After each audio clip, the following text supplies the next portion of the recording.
అంటే అది నిలబెట్టుకునే మనుషులు కదా రాజకీయాల్లో ఉండాలి. మన ఇంటర్వ్యూ మొదలు పెడతాం. పాడమంటారా? ఇప్పుడు వస్తుంది. సరదాగా పాడుకునే రోజులన్నీ పోయినాయి, ఇప్పుడంతా కొట్లాడే రోజులు దగ్గర ఉంది. ఇప్పుడు పర్టికులర్గా ఆ బుట్ట అలా పెట్టడానికి కారణం ఏదైనా ఉందా అండి? మీ నాన్నగారు అంటే మీకు చాలా ఇష్టమని షూటింగ్ టైంలో ఉన్నప్పుడు నాన్నగారు కాలం చేశారని.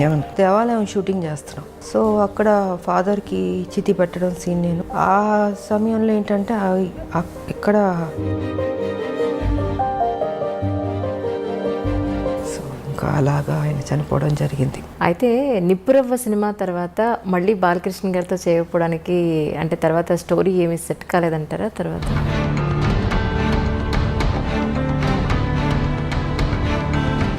ఏం ఉండదు, ఉన్నంతసేపే నాది అది ఇది అనుకుంటాం. చనిపోయిన నెక్స్ట్ మూమెంట్ ఎప్పుడు బాడీ తీసేస్తారు అనుకుంటారు. ఒకటే ఒకటి తీసుకెళ్ళేది, ఒక మంచి పేరు ఒకటే తీసుకెళ్తాం. ఇన్నాళ్ళ రాజకీయ జీవితం చూసిన తర్వాత ఇక్కడ మీరు నేర్చుకునే లెసన్ అంటే ఏం చెప్తారు? పాలిటిక్సే ఉంటుంది. క్రిమినల్గా ఉండే పాలిటిక్స్ చేయక్కర్లేదమ్మా. ఇప్పుడు కేసీఆర్ బొర్ర అయితే మాకొద్దు, ఎవడో కోరుకోడు. సూర్యకాంతం గారి క్యారెక్టర్ చూసి అమ్మో సూర్యకాంతం గారు అని భయపడేవాళ్ళం, కానీ నిజంగా వాడు చాలా మంచివాడు తెలుసా మీకు. మీకు తెలుసుండి ఒక అమ్మాయికి ఎక్కడైనా అన్యాయం జరిగింది అని అంటే మాత్రం అది ఆ మధ్యన ఒక 3 months బేబీ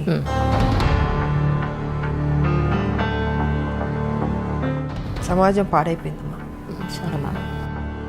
అంటే తల్లి తెలంగాణ పార్టీ ఎందుకు పెట్టాలనిపించింది? ఎందుకు టీఆర్ఎస్లో విలీనం చేశారు? కొంతమంది నాయకుల వల్ల, నేను పేరు చెప్పుకోదలుచుకోలేదు, వాళ్ళు ముఖ్యమంత్రులు కూడా కావచ్చు ఆ రోజుకి.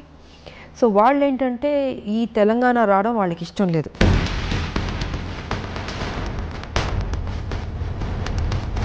అక్కడితో ఆపలే, దాన్ని బతికిద్దామని నేను తల్లి తెలంగాణ పార్టీ పెట్టాను. కేసీఆర్కి ఏంటి, ఆయనకి ఈవిడ స్ట్రాంగ్గా వెళ్తుంటే ఒక మహిళగా ఈవిడ రేపు బలపడిపోతే నేను వెనక్కి అయిపోతాను. ఆయన అప్కమింగ్ అప్పుడు ఎందుకు లాగేస్తే బెటర్ కదా, ఆయన ఆలోచనలన్నీ నెగిటివ్ ఆలోచన చేపించి కొన్ని కుట్రలు చేసి ఇంకా కాన్ఫరెన్స్ స్టేజ్లో నేను విలీనం చేయాల్సి వచ్చింది. సరే విలీనం చేశాను, పోనీ అక్కడైనా కరెక్ట్గా నన్ను ఉంచాడా, అక్కడ నన్ను కరెక్ట్గా ఉంచలేదా.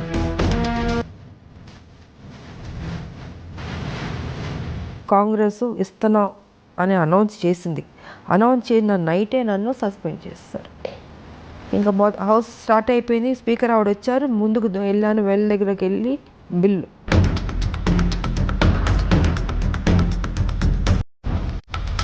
ఈయన చూస్తే ఈయన లేడు, అంటే ఆ ఘట్టంలో కూడా ఈయన లేడు. తెలంగాణ రావాలని ఇంట్రెస్ట్ లేదు ఆయనకి. ఇప్పుడు నెక్స్ట్ ఎన్నికల్లో మీకు ఒక మంచి పోస్ట్ రాబోతోంది అని చెప్పని అన్నారు, ఇది ఎంతవరకు నిజం అంటారు? 1200 మంది చనిపోయారు, వాళ్ళ ఆత్మ శాంతించాలంటే అసలు సిసలైన తెలంగాణ రావాలి అనుకుంటే ఆ తెలంగాణ రావాలి. దోపిడీ తెలంగాణ జరుగుతుంది. మీకు వయసు అయిపోయింది, ఇంకెంతకాలం బతుకుంటారు? ఇంత డబ్బు తిన్నారు కదా, ఏం చేసుకుంటారు ఆయన చెప్పండి. మీ ఫ్యూచర్లో ఎలాంటి ప్రాజెక్ట్స్ అయితే మీరు ఒప్పుకునే అవకాశం ఉంటుంది? ఫ్యూచర్లో అంటారా, నాకు ఒకే ఒకటి ఉంది, ఏదో రొటీన్ సినిమాలు కాకుండా ఒక యాక్షన్ సినిమా చేద్దాం అని ఉంది నాకు.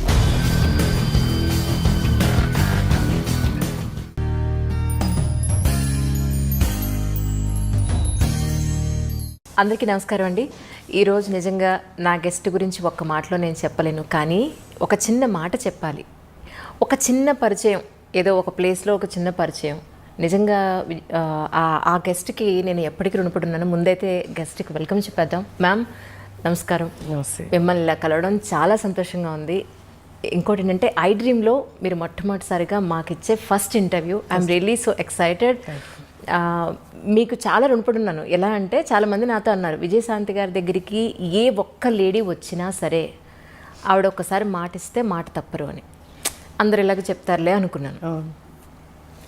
నాది ఒక చాలా చిన్న పరిచయం. యాక్చువల్లీ నేను మీకు గుర్తున్నాను అనుకున్నాను. సరిలేరు నీకెవరు షూటింగ్ అప్పుడు కలిసాం, మీరు నన్ను అడిగారు.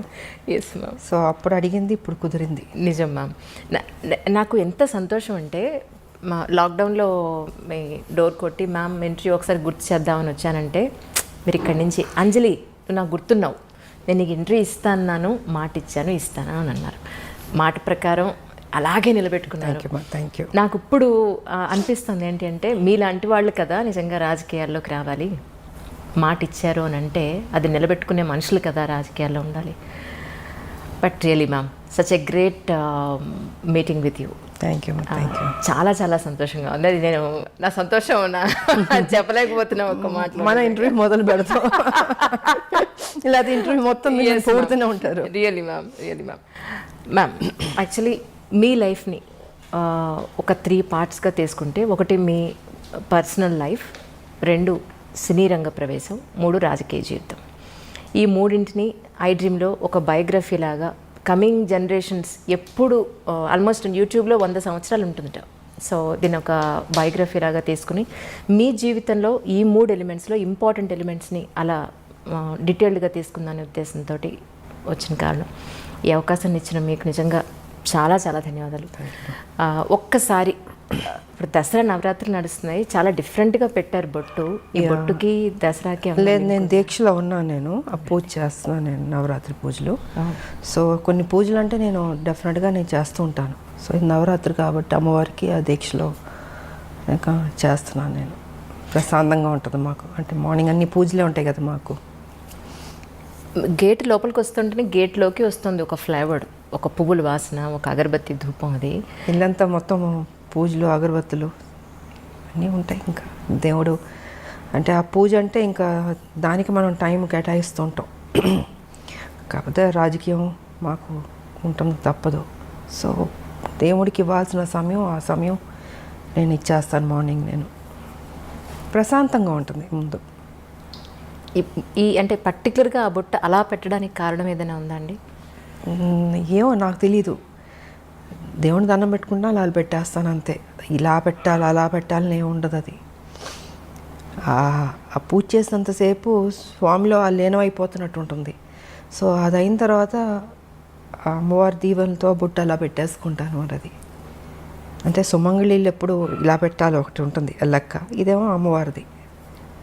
అది ఒక్కసారి మీ ఫ్యామిలీ గురించి, అమ్మ నాన్న. ఫ్యామిలీ గురించి చెప్పాలంటే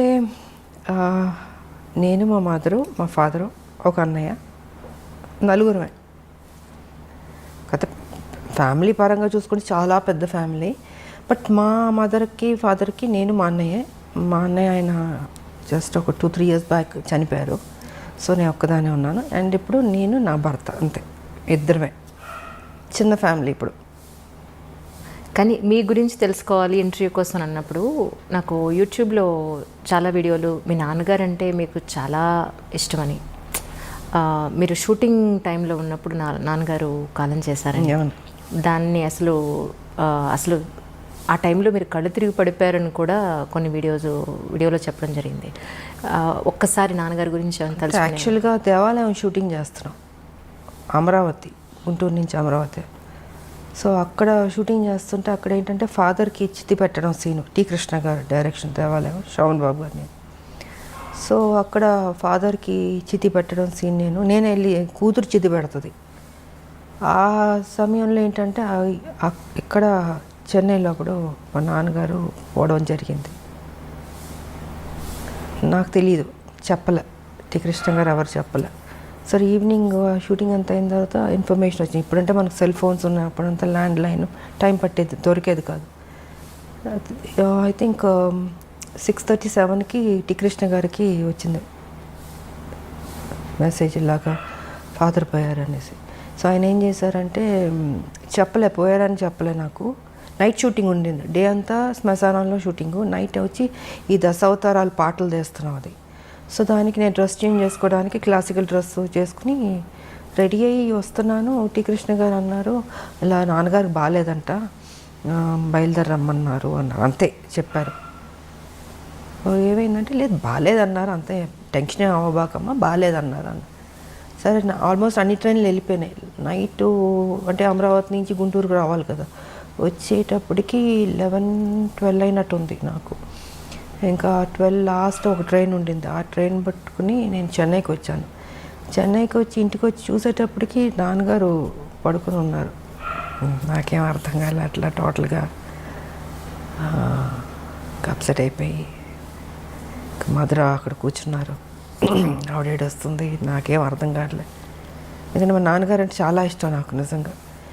సో ఇంకా అలాగా ఆయన చనిపోవడం జరిగింది. అండ్ దాని తర్వాత మళ్ళీ 1 year గ్యాప్లో మా మదర్ పోయారు. అంటే ఒక దెబ్బ మీద ఇంకొక దెబ్బ. ఆ ఏజ్ చిన్నపిల్లని ఏం తెలుస్తుంది మనకి. తల్లిదండ్రులు ఉండాలని కోరుకుంటాం. అలాంటిది నాన్నగారు ఎన్నో కళ్ళుగా అన్నారు నా కూతురు పెద్ద స్టార్ అవ్వాలి అనేసి. సో ఆ టైం అప్కమింగ్ స్టేజ్ అప్పుడంతా. ఆ సమయంలో ఆయన లేకపోవడం అన్నది పెద్ద సెట్ బ్యాక్ నాకు, నా జీవితంలో పెద్ద బ్లో నాకు. ఇంకా అక్కడి నుంచి మళ్ళీ కోలుకుంటూ మళ్ళీ ముందుకెళ్తుంటే మళ్ళీ మా మదరు ఇంకా ఇది జీవితం అనుకుని ఇంకా అన్నీ నేనే భుజాన్ని వేసుకొని దిగమింగుకొని బాధ్యత తీసుకొని ఇంకా పనే నాకు సర్వస్వం అనుకుని ముందుకెళ్ళడం జరిగింది. అలా జరిగింది మా మదర్ ఫాదర్ది. కానీ ఒక ఆడపిల్లకండి, అంటే అబ్బాయి సొసైటీలో ఏది ఉన్నా, ఎవరి సపోర్ట్ ఉన్నా లేకపోయినా ఈజీగా అమ్మాయితో కంపేర్ చేస్తే ఈజీగా గెటన్ అయిపోగలుగుతాడు. కానీ ఒక అమ్మాయికి పేరెంట్స్ సపోర్టు, పేరెంట్స్ తర్వాత ఒక మంచి భర్త సపోర్ట్ లేకపోతే అంత ఈజీగా ఏ ప్రొఫెషన్లో ఉన్నా పైకి రావడం ఈజీ కాదమ్మా, చాలా టఫ్ అది. కాకపోతే నాకేంటంటే ఫస్ట్ మదర్ ఫాదర్ పోవడం వల్ల లైఫ్ విలువ, వాల్యూ, బాధ్యత అన్నీ ఆటోమేటిక్గా దేవుడు నాకు తెలిసేటట్టు చేశాడనిపిస్తుంది. సో రైట్ టైంలో ఒక ఏజ్లో మ్యారేజ్ కూడా, అది కూడా నాకు దేవుడు చేశాడన్నదే. ఎవరు లేరు కదా పెద్దలు, ఇలాగ ఈ అమ్మాయికి పెళ్లి సంబంధం చూడాలి, ఈ అబ్బాయికి పెళ్లి చేయాలి అనేది చెప్పేవాళ్ళు లేరు, చూసేవాళ్ళు లేరు. నాకు ఉన్న తల్లిదండ్రులు నిద్రపోయారు. నాకు తెలియకుండా నా లైఫ్లో నా భర్త ఆయన రావడం, కలవడం, అనుకోవడం, పెళ్లి చేసేసుకో, ఆల్ ఆఫ్ సడన్ అన్నీ 6 to 7 monthsలో జరిగిపోయినాయి. సో రైట్ టైంలో రైట్ డెసిషన్ అంటారు చూసారా, అలాగా రైట్ టైంలో దేవుడు ఆయనే నాకు, అంటే ముక్కోడి దేవతలు పెళ్లి చేస్తారన్నట్టు ముక్కోడి దేవతలు దీవించినట్టు ఉండింది నాకు మంచి భర్త ఇచ్చి. రైట్ టైంలో ఒక సపోర్ట్ ఉండాలి అన్నది జరిగింది. సో లైఫ్ ఇదైంది. బట్ ఆడపిల్లలకి ఎప్పుడూ తల్లిదండ్రులు ఉండాలమ్మా. కొంతమందికి స్మూత్గా వెళ్తుంది, కొంతమందికి టఫ్గా ఉంటుంది. సో నాకేంటి అన్నీ దెబ్బలే కదా జీవితంలో, అన్నీ స్మూత్గా ఎప్పుడు లేదు నా లైఫ్. అన్నీ టఫ్గా దెబ్బలు తింటూ నేర్చుకుంటూ ముందుకు వెళుతూనే అనుకున్నది సాధించాను. కాబట్టి మా ఫాదర్ ఒక కోరిక నేను నెరవేర్చాను, పెద్ద స్టార్ అవ్వాలన్నది. దాని తర్వాత మా భర్త సేమ్ అదే బాధ్యత ఆయన తీసుకుని, ఆయన కూడా అక్కడితో ఆపలే. పెళ్ళైన తర్వాత ఏదో ఇంట్లో కూర్చోబెట్టడం లేదు, ఆయన కూడా ఆ బాధ్యత తీసుకుని, ఆ టాలెంట్ ఉన్నవాళ్ళు ఇంట్లో ఉండకూడదు అన్నది ఆయన ఆలోచన కూడా. సో ఆయన కూడా దాన్ని అలా కంటిన్యూ చేసి మీకు కర్తవ్యం అన్నది ఆయన ప్రొడ్యూస్ చేసి, సో ఒక హీరో ఇమేజ్ తీసుకొచ్చింది మా భర్త. అంటే తను ఓన్లీ ఒక హౌస్ వైఫ్లో లేకపోతే ఈ గ్లామరో ఇలా కాదు, ఇంకేదైనా కొత్తగా చేద్దామని పోలీస్ ఆఫీసర్ది కర్తవ్యం అన్నది ఆయన ప్రొడ్యూస్ చేశారు. ఇంకా దాని తర్వాత లేడీ అమితాబ్, ఇవన్నీ వచ్చినాయి. అండ్ ఓసే రామలం, అదే పెళ్లి చేసేసుకున్న తర్వాత ఇంట్లో కూర్చుని ఉంటే కర్తవ్యం ఉండేది కాదు, ఓసే రామలం ఉండేది కాదు, ఆ హీరో ఇమేజ్ వచ్చేది కాదు. సో క్రెడిట్ ఐ థింక్ మా హస్బెండ్కి ఇవ్వాలి నేను. జనరల్గా మనకు ఉంటుంది, చాలే పెళ్లి చేసుకున్నాం సెటిల్ అయిపోదాం అనుకుంటాం, కానీ అలా అనుకోలేదు. ఇంకా అది కూడా కాదు, దాని తర్వాత మళ్ళీ పాలిటిక్స్ కూడా నా మనసులో ఉంటుంది మనకి, కాకపోతే అవన్నీ జరుగుతాయా అని ఒక డౌట్ కూడా ఉంటుంది. కానీ వెనక నేను సపోర్ట్ చేసి ముందుకు నడిపిస్తూ, ఈ దారిలో వెళ్ళు, ఈ దారిలో నువ్వు చేయి, నీ డ్యూటీ నువ్వు కరెక్ట్గా చేయి, ఆటోమేటిక్గా అన్నీ సర్దుకుంటాయి, మంచి జరుగుతాయి అన్నది ఆయన చెప్పింది. ఇంకా అలాగా. కానీ ఒక విమెన్ ఏ ఇండస్ట్రీలో ఉన్నా సరే ఒక ఇమేజ్ తెచ్చుకోవడం, వాళ్ళకంటూ ఒక గుర్తింపు తెచ్చుకోవడం అనేది చాలా కష్టం. అందులో గ్లామర్ ఫీల్డ్లో, ఫిల్మ్ ఇండస్ట్రీలో ఒక హీరో ఇమేజ్ అనండి, అది కమర్షియల్గా అయినా సరే లేదంటే ఒక వాల్యుబుల్ పాయింట్లో అయినా సరే, మీరు ఒక హీరో ఇమేజ్ని అప్పట్లోనే హీరోలతో సమానంగా మీరు రెమ్యునరేషన్ పాయింట్ ఆఫ్ వ్యూలో కానీ, మీ ఒక మాటకు విలువ కానీ అప్పుడు మీరు అంతా సంపాదించుకోవడం అనేది మామూలు విషయం కాదు యాజ్ ఎ విమెన్. సో అదంతా ఈజీ అండి. ఒక ఒక అమ్మాయికి ఒక హీరో ఇమేజ్ని తీసుకొచ్చి ఫస్ట్ థింగ్ ఏంటంటే మనం మెంటల్గా ప్రిపేర్ అవ్వాలి. హీరోలు ఫైట్ చేసేది మనం చూస్తాం. ఇప్పుడు మేము హీరోలు పక్కన చేసేటప్పుడు కొన్ని సీన్స్లో వచ్చి హీరో ఫైట్ చేస్తుంటాడు, మనం రియాక్షన్ ఇవ్వాలి. అప్పుడు అనిపించేది అయ్యో పాపం ఇంత కష్టపడుతున్నారు, ఇంత ఎగురుతున్నారు, కొడుతున్నారు, దెబ్బలు తగులుతుంటాయి వాళ్ళు కూడా. అలాంటిది నాకు వచ్చేటప్పటికి అసలు ఫస్ట్ నాకు కొంచెం టైం పట్టింది నేను అడ్జస్ట్ అవ్వడానికి. అంటే ఆ ప్యాటర్న్లోకి తీసుకురావడం, నా ఫిజిక్ కావచ్చు, నా ఆ స్టైల్ కావచ్చు, ఒక మహిళలా చేసినట్టు ఉండకూడదు. అంటే ఒక హీరో ఒక రఫ్ అండ్ టఫ్ ఆ బాడీ లాంగ్వేజ్ తెచ్చుకోవాలి, దాంట్లో ఇమిడిపోవాలి. సో ఇట్ టుక్ టైం నాకు అది అడ్జస్ట్ అవ్వడానికి. అండ్ ఫస్ట్ పిక్చర్కి నా ఫైట్స్కిను సెకండ్ థర్డ్ దానికి ఇంప్రూవైజ్ చేసుకుంటూ వెళ్ళాను. సో ఇంకా దాని తర్వాత ది బెస్ట్ అన్న పేరు తెచ్చుకున్నాను నేను. అండ్ ఇంకోటి ఏంటంటే ఎందుకు చేయలేము, మనం చేద్దాం, రిస్క్ అయినా పర్లేదు. అప్పుడు మాకు ఈ గ్రాఫిక్స్ అంత లేదు. సో ఏదన్నా కూడా ఒరిజినలే ఉండదు, డూప్ లేకుండా చేసేదాన్ని. చేద్దామని మాస్టర్లతో కన్విన్స్ చేసి ఇంకా సాహసాలే అన్నీ. ఎంత 20 అడుగులో 30 అడుగులు దూకమన్నా దూకేవాళ్ళం. మళ్ళీ గన్ ఒకటి పట్టుకుని దాంతో షూట్ చేసుకుంటూ, మామూలు కాదు అసలు. సో ఇలాగా ఇంప్రూవైజ్ చేసుకుంటూ ఇంకా బెటర్మెంట్ చేద్దాం అన్నది సినిమా నుంచి సినిమాకి బెటర్ అయింది నాకు. సో నన్ను నేను ప్రూవ్ చేసుకోగలిగాను. ఒక యాక్షన్ హీరోలే కాదు, హీరోయిన్ కూడా చేయగలుగుతుందని. మళ్ళీ దాంట్లో స్టైల్ ఉండాలి, అందం ఉండాలి. ఏదో కొట్టామన్నట్టు కాకుండా ఎక్స్ప్రెషన్ ఉండాలి, బాడీ లాంగ్వేజ్ కరెక్ట్గా ఉండాలి, ఫినిషింగ్ బాగుండాలి. అది డ్యాన్స్ కావచ్చు, ఫైట్స్ కావచ్చు, ఏదైనా బ్యూటీ ఉండాలి, న్యాచురల్గా ఉండాలి, ఆర్టిఫిషియల్గా ఉండకూడదు. ఏదో ఇప్పుడు జంప్ చేయమన్నారు ఇలా జంప్ చేయడం కాదు, ఒరిజినల్గా జంపింగ్లానే ఉండాలి, రఫ్ లుక్ ఉండాలి. సో ఇలాగ నా బాడీని నేను మలుచుకుంటూ చేశాను నేను. కానీ ఫిల్మ్ ఇండస్ట్రీలో ఒక అమ్మాయికి గ్లామర్ పాత్రలు జనరల్గా అందరికీ వస్తుంటాయి. కానీ ఆర్టిస్ట్ వాళ్ళలో ఉన్న నటనని బయటికి తీసుకురాగలిగే డైరెక్టర్లు కానీ, అలాంటి సినిమాలు కానీ, అలాంటి కథలు కానీ, you are really so blessed. ఒక స్వయం కృషి తీసుకున్న, వందే మాతరం తీసుకోవాలంటే టి కృష్ణ గారు అండి. అవునండి, ఆయనకి నేను రుణపడి ఉన్నాను, థ్యాంక్స్ చెప్పుకోవాలి. ఎందుకంటే ఆయన ఎక్కడున్నా ఆయన బ్లెస్సింగ్స్ ఉన్నాయి. తనలో ఒక నటన ఉందన్నది నేటి భారతంలో తీసుకొచ్చాడు బయటికి. తీసుకొచ్చి నాకు రావాల్సిన పేరు అద్భుతంగా వచ్చింది. విజయశాంతి ఓన్లీ గ్లామర్ కాదు, తను నటించగలుగుతుందని ఆ క్రెడిట్ కృష్ణ గారికి వెళ్తుంది. ఆయన ఏం చేశారు, అక్కడితో కాకుండా ఆయన అన్ని సినిమాల్లో విజయశాంతినే ఉంచాలి. అంటే ఆయన మైండ్ సెట్లో ఏముంది, ఓ రెవల్యూషనరీ ఫిలిమ్స్ అంటే అది తను సూట్ అవుతుంది, ఆయన రాసుకున్న కథకి ఆ పాత్రకి తను న్యాయం చేయగలుగుతుంది, తన ఎక్స్ప్రెషన్స్ బాగా రాబట్టగలుగుతుంది, సో బాగుంది అన్నది ఆయన మైండ్లో పెట్టుకుని ప్రతి సినిమాకి ఇంక తనే ఉండాలి, శాంతమ్మే ఉండాలి. ఆయనతో ఆప్యాయతగా పిలిచాడు శాంతమ్మని. సో ఆయన ప్రతి సినిమాలకు పెట్టేవారు. నేను ఒక స్టేజ్లో అన్న అని పిలిచేదా, అన్న మీకు బోర్ కొట్టదా, అన్ని సినిమాల్లో నేనే పడతాను, ఇంకొక హీరోయిన్ పెట్టండి అన్న. లేదు శాంతమ్మ నువ్వే చేయాలి, నువ్వే బాగా చేస్తున్నావు అనేసి. ఒక స్టేజ్లో అయితే ప్రతిఘటన అయితే నేను అన్నాను, కథ విన్నాను బాగుంది, బట్ నాకు డేట్లు కుదరలేదు, టోటల్గా బిజీగా ఉన్నాను. అప్పుడు అన్నాను, అన్న కుదరట్లేదు అంటే, నువ్వు చెయ్యాలి, ఇది నువ్వు చేయకపోతే నేను చెయ్యను, భీష్మించి కూర్చున్నాడు ఆయన. ఇంకా ఏంటంటే ఆఖరికి అందరు ప్రొడ్యూసర్లు రిక్వెస్ట్ చేసి 1 నెల నాకు ఇవ్వండి అని 1 మంతే నాకు వెళ్ళాను. వైజాగ్ వెళ్ళి కంప్లీట్ చేసుకుని వచ్చేసాను. సో అంటే నేను చేయలేను అనుకున్నది దేవుడు కూడా అక్కడ కూడా నువ్వే చేయాలన్నట్టు చేయించాడు. అదొక మలుపు. మళ్ళీ సూపర్ స్టార్ అన్నది ప్రతిఘటనతో స్టార్ట్ అయింది నాకు ఆ టైటిల్. కానీ అప్పట్లో ప్రతిఘటన అంటే ఒక రెవల్యూషన్ తీసుకొచ్చి, అసలు యాక్చువల్గా చాలా చిన్నమ్మాయి నేను. ఎగ్జాక్ట్లీ అందరూ ఏమన్నారంటే, అదేంటి కృష్ణ మరీ చిన్నపిల్లతో యాక్ట్ చేపిస్తున్నావు, ఒక లెక్చర్ క్యారెక్టర్ అంటే ఒక 30 ఏళ్ళు 40 ఏళ్ళు ఊహించుకుంటారు, బట్ ఆల్మోస్ట్ చాలా యంగ్ నేను అంటే అందరూ క్రిటిసైజ్ చేశారు. అదేంటది ఆవిడ మరీ చిన్నపిల్ల ఉంది, చేయగలుగుతుందా, చేయలేదు, తప్పు చేస్తున్నావు, డెసిషన్ రాంగ్ అవుతుంది అని కృష్ణ గారితో. అంటే నాకు తెలుసు ఏం చేయించాలని కొంచెం గెటప్ అంతా వేసి మూడేసి కొంచెం పెద్ద అమ్మాయిలా కనపడేటట్టు చేసి నేను కూడా ఛాలెంజ్గా తీసుకున్నాను. ఎప్పుడైతే క్రిటిసైజ్ చేశారో నువ్వు చేయలేవేమో అని, ఎందుకు చేయలేను, నన్ను ఎప్పుడైనా అలా అంటే నాకు నేను ఊరుకోలేను, ఇంక దాన్ని ఛాలెంజ్గా తీసుకుంటాను. ఇంక తీసుకుని సో కృష్ణ గారు పట్టుబట్టడం, నేను ఆ ఛాలెంజ్గా తీసుకోవడం, అది అద్భుతంగా సక్సెస్ అయింది. అది మలుపు తిరిగింది నా లైఫ్ దాంతో.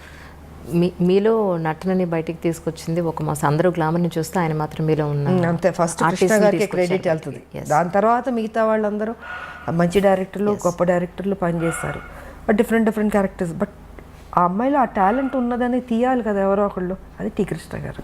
అవునా. కానీ ఒక ఆర్టిస్ట్కి తన జీవితం మొత్తం మీద చూసుకుంటే మహా అయితే ఒక 2, 3 దొరుకుతాయేమో అలాంటి రేర్ మనసు కరెక్ట్ కదా. కానీ మీ విషయంలో ఒక పెద్ద లిస్టే ఉందండి. నిజంగా నేను ప్రిపేర్ చేసుకున్నాను, చదవండి లిస్ట్. అసలు మామూలు కాదు. మీరు టీ కృష్ణ గారితో చేసిన సినిమా దగ్గర నుంచి టీ కృష్ణ గారితో దగ్గర మీరు 6 సినిమాలు కంటిన్యూస్గా చేశారు. అన్నింటికన్నా మించి అసలు మీరు చేసిన సినిమాలు అన్నింటిలో అద్భుతమైన ఆర్టిస్ట్ని బయట తీసుకొచ్చిన సినిమాలంటే 10ల సంఖ్యలో ఉన్నాయి. ఎవరికన్నా 3, 4 చెప్పుకోవడానికి ఉంటాయి అసలు. అలాంటిది యూఆర్ రియల్లీ బ్లెస్డ్ అండి నిజంగా. అది మా అందరూ దేవుడు ఎందుకో నా మీద కొంచెం ప్రేమ ఎక్కువైనట్టుంది, అందుకే అంత మంచి చేశాడు నాకు. మనసు మంచిది కాబట్టి మంచిగా జరుగుతుంది. నిజంగా నేను ఎప్పుడు ఎవరి గురించి చెడుగానో నాకు అనవసరం. నా పని, నా డ్యూటీ, నా ఇల్లు, అంతే. ఇదే నా ప్రపంచం అనుకున్నాను నేను. కానీ అదే ఒక అమ్మాయికి ఎక్కడన్నా మీకు తెలుసుండి ఒక అమ్మాయికి ఎక్కడన్నా అన్యాయం జరిగింది అని అంటే మాత్రం నిజంగా రాములం బయటకు వస్తుంది అనేది మొన్న అమ్మాయి విషయంలో చిన్నపిల్ల. ఆఫ్ కోర్స్ అది మహిళలకి ఎప్పుడు న్యాయం జరగాలనేది మాత్రం నేను ఫస్ట్ నుంచి పోరాడుతూనే ఉన్నాను. నా వాయిస్ రేస్ చేశాను నేను. బాధగా ఉంటుంది, ఎందుకంటే ఒక మహిళగా నాకు తెలుసు ఆ కష్టాలు, ఎంత కష్టపడితే కానీ పొజిషన్కి రారు, ఎంత స్ట్రగుల్ అవ్వాల్సి వస్తుంది. ప్రతి చోట అడ్డంకి ఉంటుంది.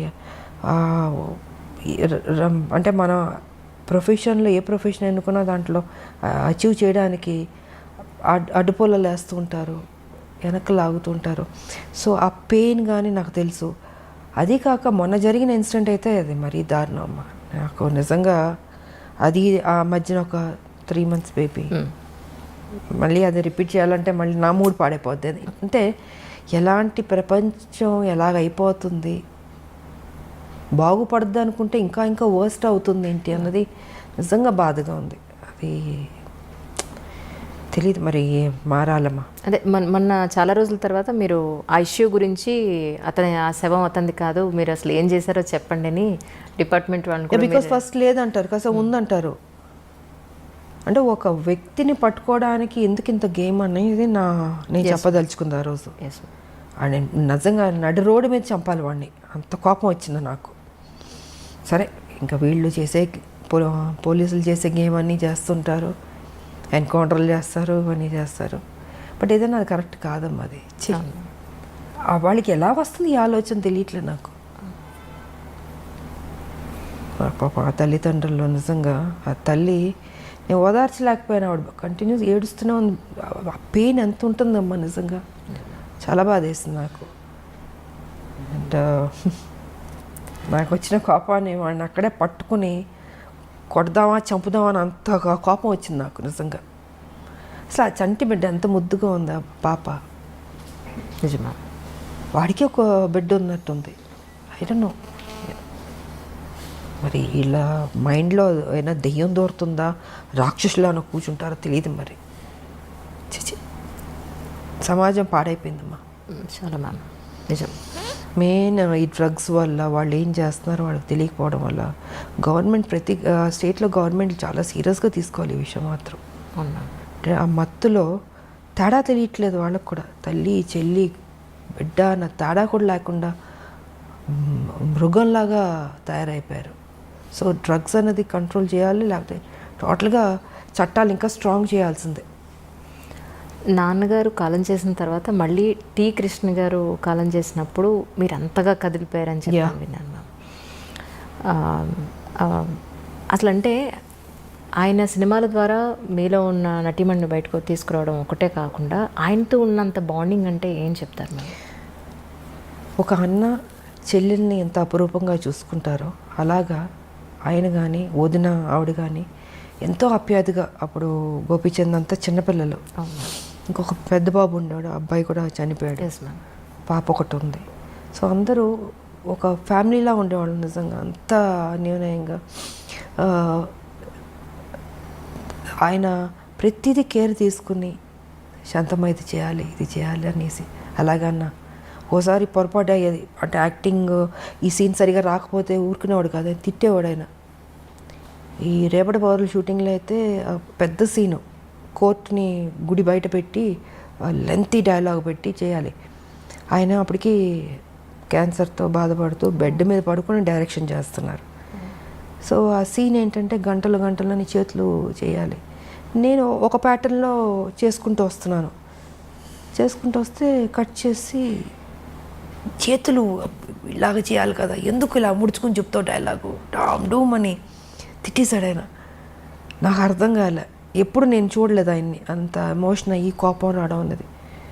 ఒక నిమిషం కూర్చుని పోయాను, నేను ఎక్కడ పొరపాటు చేస్తున్నాను అనుకుని చూసుకుని నాకు కొంచెం టైం అన్నాను. వెళ్ళి 5 minutes కూర్చుని ప్రిపేర్ అయ్యాను, వచ్చాను, సింగిల్ టేక్లో ఓకే చేస్తాను. అంటే ఎక్కడో పొరపాటు జరగచ్చు, అంటే ఆయన మైండ్లో ఇలాగ ఈ క్యారెక్టర్ ఇలా చేయాలి, వైల్డ్గా చేతులని చూపించి అది ఇది ఇలా చేయాలని అని ఉంది. నేను ఒక ప్యాటర్న్లో డైలాగ్ చెప్పుకుంటూ మామూలుగా చేసుకుంటూ వెళ్ళినా, అది కాదు, నాకు అది కావాలి. సీరియస్గా అరిచేసాడు మొత్తం క్రౌడ్, అందరూ జనాలు ఏనాలు. నాకు కొంచెం అప్సెట్ అయ్యాను నేను, ఇదేంట్రా ఇది ఫస్ట్ టైం. బట్ తెలుసు ఆయన హెల్త్ బాగాలేదని తెలుసు. సరే నాకు 5 minutes అని వెళ్ళి కూర్చుని మళ్ళీ నేను ఏ రకంగా చేస్తా బెటర్ అని రివైజ్ చేసుకుని వెళ్ళి చేశాను. I was happy. సో ఇలా ఉండేదమ్మా ఆయనది. అండ్ ఇంకోటి ఏంటంటే ఆయన చనిపోయినప్పుడు నేను ఊటీలో ఉన్నాను. సో ఊటీలో నాకు తెలిసింది వై హరికృష్ణ గారు ఉన్నారు అప్పుడు. కళ్యాణ తాంబూలం షూటింగ్ శోభన్ బాబు గారు నాది జరుగుతుంది. అంటే అప్పుడు తెలిసేటప్పటికి డెఫినెట్గా ఆయన నాకు ఒక గురువు, నాకు ఒక అన్న, అంత కేర్ తీసుకున్న లైఫ్ ఇచ్చిన ఒక గొప్ప వ్యక్తి. ఆయన చనిపోతే మనం ఎలా వదిలేస్తామని అక్కడి నుంచి ఊటీ నుంచి ట్రైన్ పట్టుకుని మొత్తం 2 ట్రైన్లు మారి వెళ్ళాను. నేను వెళ్ళి శ్మశానానికి వెళ్ళేటప్పటికి ఆల్మోస్ట్ అన్నీ అయిపోయినాయి. నేను రీచ్ అయ్యేటప్పటికి వదునున్నారు ఆవిడ అక్కడ. ఇంకా అప్సెట్ అయిపోయాను నేను, అంత గౌరవం నాకు ఆయన అంటే. సో అలా జరిగింది టి కృష్ణ గారు. కానీ టి కృష్ణ గారు కాలం చేసిన తర్వాత వాళ్ళ పిల్లలని చాలా దగ్గరుండి మీరు చూసుకుని వాళ్ళ చదువులతో సహా మీరు పట్టించుకున్నారని అన్నారు, అది ఎంతవరకు నిజం? అలాగని కాదు, వాళ్ళది ఏంటంటే వాళ్ళు ఎవరి దగ్గర ఏమి తీసుకోరు. వదిన ఆవిడ క్యారెక్టర్ ఏంటంటే ఒకళ్ళ సాయం తీసుకోదు ఆవిడ ఫస్ట్ నుంచి. ఆవిడ ఒక డిఫరెంట్గా, సో వాళ్ళ ఒక మెథడ్లో, వాళ్ళ ఒక పద్ధతిలో వాళ్ళ లైఫ్ అలా ఉండేది. వీళ్ళు నాకు ఇది హెల్ప్ చేయాలి, ఈ హెల్ప్ తీసుకుంటాం అంటే తీసుకోరు వాళ్ళు. కొన్ని సందర్భాల్లో అడిగాము మేము, బట్ లేదు. సరే అనేసి ఇంకా పిల్లలు ఇంకా ఫారెన్ వెళ్ళి చదువుకుని, ఇంకొక అబ్బాయి ఏమో ఇంకా నేను నా ప్రొఫెషన్లో నేను తిరుగుతూ ఇలా ఉండేది. మధ్యలో బాబురావు ఆయన ఉండేవారు ప్రొడ్యూసరు. సో వారితో సినిమా మిగతాది భారతనారి ఇవన్నీ చేసి ఇలా ఉండేది. అప్పుడప్పుడు మాట్లాడేవాళ్ళం. సో నేను ఇంకొకళ్ళని డిస్టర్బ్ చేయలేను కదా, వాళ్ళకి కొన్ని నచ్చినప్పుడు అది కరెక్ట్ కూడా కాదు అది అన్నది వాళ్ళ ఆలోచన. సో ఆ గౌరవం మాత్రం నాకు ఇప్పటికీ ఉంది. కానీ రాజకీయాల్లోకి రావాలి అనేది మీ సొంత నిర్ణయమేనండి? రాజకీయాల్లో రావాలన్నది అయితే తెలంగాణ ఇష్యూ అన్నది మైండ్లో ఉంది. బికాజ్ ఈ రజాకార్లు, నిజాం పరిపాలన, మా తాతగారి ఫ్యామిలీ, మా పెద్ద ఫ్యామిలీ ఎలా డిస్టర్బ్ అయింది, ఎలాగా అంటే ఒక చంపడానికి వస్తున్న వాళ్ళు అరిచేతిలో పట్టుకుని చిన్నపిల్లలు. మా మదర్, ఇంకా నేను ఇప్పుడు లేదు, విజయశాంత మనిషే లేదు ఇప్పుడు, ఇంకా మా మదర్కి మ్యారేజ్ అవ్వలే, ఆవిడ ఆవిడ పెద్ద ఫ్యామిలీ. సో అక్కడి నుంచి చంపడానికి వస్తున్నారనేప్పుడు మా తాత ఏం చేశారు, ఆస్తి మొత్తం ఏటూరు నగరం మొత్తం వదిలి చెన్నైకి వెళ్ళిపోయారు. ఏం చేస్తారు, ఇంకా నా కుటుంబాన్ని బతికించుకోవాలని దీంతో అందరిని తీసుకుని చెన్నైకి వెళ్ళిపోయి ఇంకా అక్కడ ఉండి, దాని తర్వాత అందరు పెద్దోళ్ళు అయ్యి ఒక కథ. ఇంకా మా పిన్ని ఆవిడ ఈ సినిమాలు, దాని తర్వాత మా మ్యారేజ్, మా మదర్కి మ్యారేజ్ అవ్వడం. ఆ తర్వాత విజయశాంతి పాత్ర ఎప్పుడో వచ్చింది, ఒక అమ్మాయి పుట్టి. అప్పుడు హైదరాబాద్లో ఉండేవారు మా మదర్ ఫాదరు, డాడీ ఇక్కడ జాబ్ చేస్తూ ఉండేవారు. సో మా మదర్ ఇక్కడ కన్సీవ్ అయింది ఆవిడ, అండ్ డెలివరీకి చెన్నైకి వెళ్ళింది అప్పుడు. సో ఇలాగా విజయశాంతి అప్పుడు బయట ప్రపంచానికి వచ్చింది. కానీ సపరేట్ తెలంగాణ అప్పుడు సో అలాగా దీంతో నాకు మా మదరు ఒక సర్టన్ టైంలో ఇలా అలా చెప్పి మామూలు కూర్చుంటాం, మదర్ నేను కూర్చుని మాట్లాడుకుంటున్నప్పుడు ఏంటంటే ఆవిడ చిన్నప్పుడు ఏం జరిగింది, రజాకార్లు, నిజాం పరిపాలన, ఇవన్నీ చెప్తూ ఎక్కడో తెలియని ఒక విత్తనం పడింది బుర్రలో. సరే ఆ సాఫ్ట్ కార్నర్ అలా వచ్చి ఒక స్టేజ్లో తెలంగాణ అన్న దీని మీద ఒక టాపిక్ వచ్చినప్పుడు ఇంకా మా హస్బెండ్ కూడా yes you have to do అన్నది. ఇంకా ఆయన నన్ను టైం వచ్చింది ఎంటర్ ది డ్రాగన్ లాగా వార్ ఫీల్డ్లోకి దిగు అన్నది ఇంకా ఆయన చెప్పడం, మనం దిగడం మొదలుపెట్టాం. 1998 జనవరి 26 బీజేపీలో చేరడం జరిగింది. కానీ బాలకృష్ణ గారితో చిరంజీవి గారితో ఎక్కువ సినిమాలు చేశారు. ఆల్మోస్ట్ 17-18 సినిమాలు దగ్గర ఒక సినిమా అటు ఇటులో. చిరంజీవి గారితో ఎక్కువ, బాలయ్యతో ఇద్దరు ఎక్కువ. జస్ట్ 1 or 2 మూవీస్, పెద్దగా డిఫరెన్స్ కూడా అవును. అయితే నిప్పురవ్వ సినిమా తర్వాత మళ్ళీ బాలకృష్ణ గారితో చేయకపోవడానికి అంటే తర్వాత స్టోరీ ఏమి సెట్ కాలేదంటారా? తర్వాత చేయకపోవడానికి కానీ ఎవరితో చేయకపోవడానికి కాదమ్మా, పరిస్థితులను బట్టి ఆ రోజుకి వేరే సినిమాల కమిట్మెంట్లను బట్టి. ఇప్పుడు ఒక సినిమా వచ్చినప్పుడు మనం చేయగలుగుతాం, బాగుంటే చేస్తాం. అలాగా ఆ తర్వాత మళ్ళీ నాకు నా ఇమేజ్ డిఫరెంట్గా వెళ్ళి కొంచెం ఆ హీరో ఇమేజ్ వచ్చేటప్పటికి నేను ఇంకెక్కువ హీరోయిన్ సబ్జెక్ట్స్ మీద ఆ హీరో ఫిల్మ్స్ లాగా ఎక్కువ చేయాల్సి వచ్చింది. సో కుదరలేదు నాకు. ఇంకా రెమ్యునరేషన్లు పెరిగిపోయినాయి. ఎగ్జాక్ట్లీ హైయెస్ట్ రెమ్యునరేషన్ తీసేసుకున్నాను. సో న్యాచురల్గా నేను ఒక హీరో అయిపోయాను కాబట్టి ఇంకా నా సినిమాలు నేను చేసుకుంటూ ముందుకు వెళ్ళాల్సి వచ్చింది. అలాగా గ్యాప్ వచ్చింది, అంతేగాని ఇంకేంటి. ఒక హీరోయిన్గా అప్పటి వరకు హీరో పక్కన హీరోయిన్గా యాక్ట్ చేసిన ఒక హీరోయిన్, టాప్ మోస్ట్ హీరోయిన్. మీరు ఆల్మోస్ట్ టాప్ మోస్ట్ హీరోలు అందరితో కలిసి మీరు వర్క్ చేశారు. 60 మంది ఉంటారు అనుకుంటా, బహుశా 60 మంది హీరోలతో అనుకుంటాను. ఎగ్జాక్ట్లీ అంటే కొత్త వాళ్ళు, చిన్నవాళ్ళు, మా అందరూ ఆల్ అండ్ ఆల్. సో అలాంటి ఒక హీరోయిన్ తర్వాత మిమ్మల్ని బేస్ చేసుకుని స్టోరీస్ రావడం అనేది మొదలయ్యేది. దాని తర్వాత అలాంటి హీరోయిన్ని మళ్ళీ ఒక హీరో పక్కన పెట్టడం అని అంటే అది ఆల్మోస్ట్ ఇద్దరు హీరోల బరువు. ఒక మాట చెప్పాలంటే అది కథాపరంగా కానీ ఆర్థికంగా. అంటే హీరో ఇమేజ్ వచ్చిన తర్వాత కూడా గ్యాంగ్ లీడర్ చేశాను కదా. గ్యాంగ్ లీడర్ చేశాను, మెకానికల్ అల్లుడు చేశాను. సో చేశాను నేను, బట్ ఎక్కువ దాని మీద నేను ఫోకస్ పెట్టాను. ఇంకా హీరో ఇమేజ్ 1-2 తప్ప ఇంకా దాని తర్వాత కుదరలే.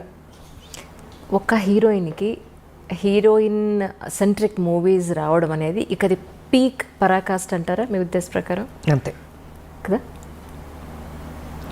నేనే ఊహించుకోలేదు అసలు నా లైఫ్లో ఇలాగ ఒక హీరో ఇమేజ్ వస్తుంది, నేను యాక్షన్ సినిమాలు చేస్తాను, ఎంత రిస్క్ తీసుకుంటాను, ఎంత హైయెస్ట్ పేడ్ హీరోయిన్ అవుతాను, నేను నా లైఫ్లో నేను ఊహించలేదు. నిజంగా అది గాడ్ గిఫ్ట్ అనే చెప్పాలి. ఇప్పటికి ఇది ఎలా జరిగిందో నేను అనుకుంటాను అప్పుడప్పుడు కూర్చున్నప్పుడు. ఇది నిజమేనా, ఇదంతా మాయా? ఒక్కోసారి బట్ అది మాయే, లైఫ్ అంటే మాయే, ఏం ఉండదు. ఉన్నంతసేపే నాది అది ఇది అనుకుంటాం. చనిపోయిన నెక్స్ట్ మూమెంట్ ఎప్పుడు బాడీ తీసేస్తారు అనుకుంటారు. సో ఏది తీసుకెళ్ళాం మనం, ఒకటి తీసుకెళ్ళేది ఒక మంచి పేరు ఒకటే తీసుకెళ్తాం. ఉన్నంత వరకు మంచి చేసామా, ఎగ్జిట్ అయ్యామా, అదే చూసుకోవాలి. 10 మందికి ఉపయోగపడాలి, ఆ హెల్పింగ్ నేచర్ ఉండాలి. ఏది తీసుకెళ్ళినప్పుడు ఎందుకు స్వార్థం ఎందుకు ఉండాలి, ఎందుకు పిసినారులా ఉండాలి? 10 మందికి అన్నం పెట్టండి, కష్టం ఉన్న వాళ్ళని ఆదుకోండి. మీరు చనిపోయేటప్పుడు ఏమో తీసుకెళ్ళరు కదా, మరి ఎందుకు ఆ మెంటాలిటీ ఎందుకు అలా ఉంటుంది మీకు? అది కరెక్ట్ కాదనేది నేను చెప్పదలుచుకుంది.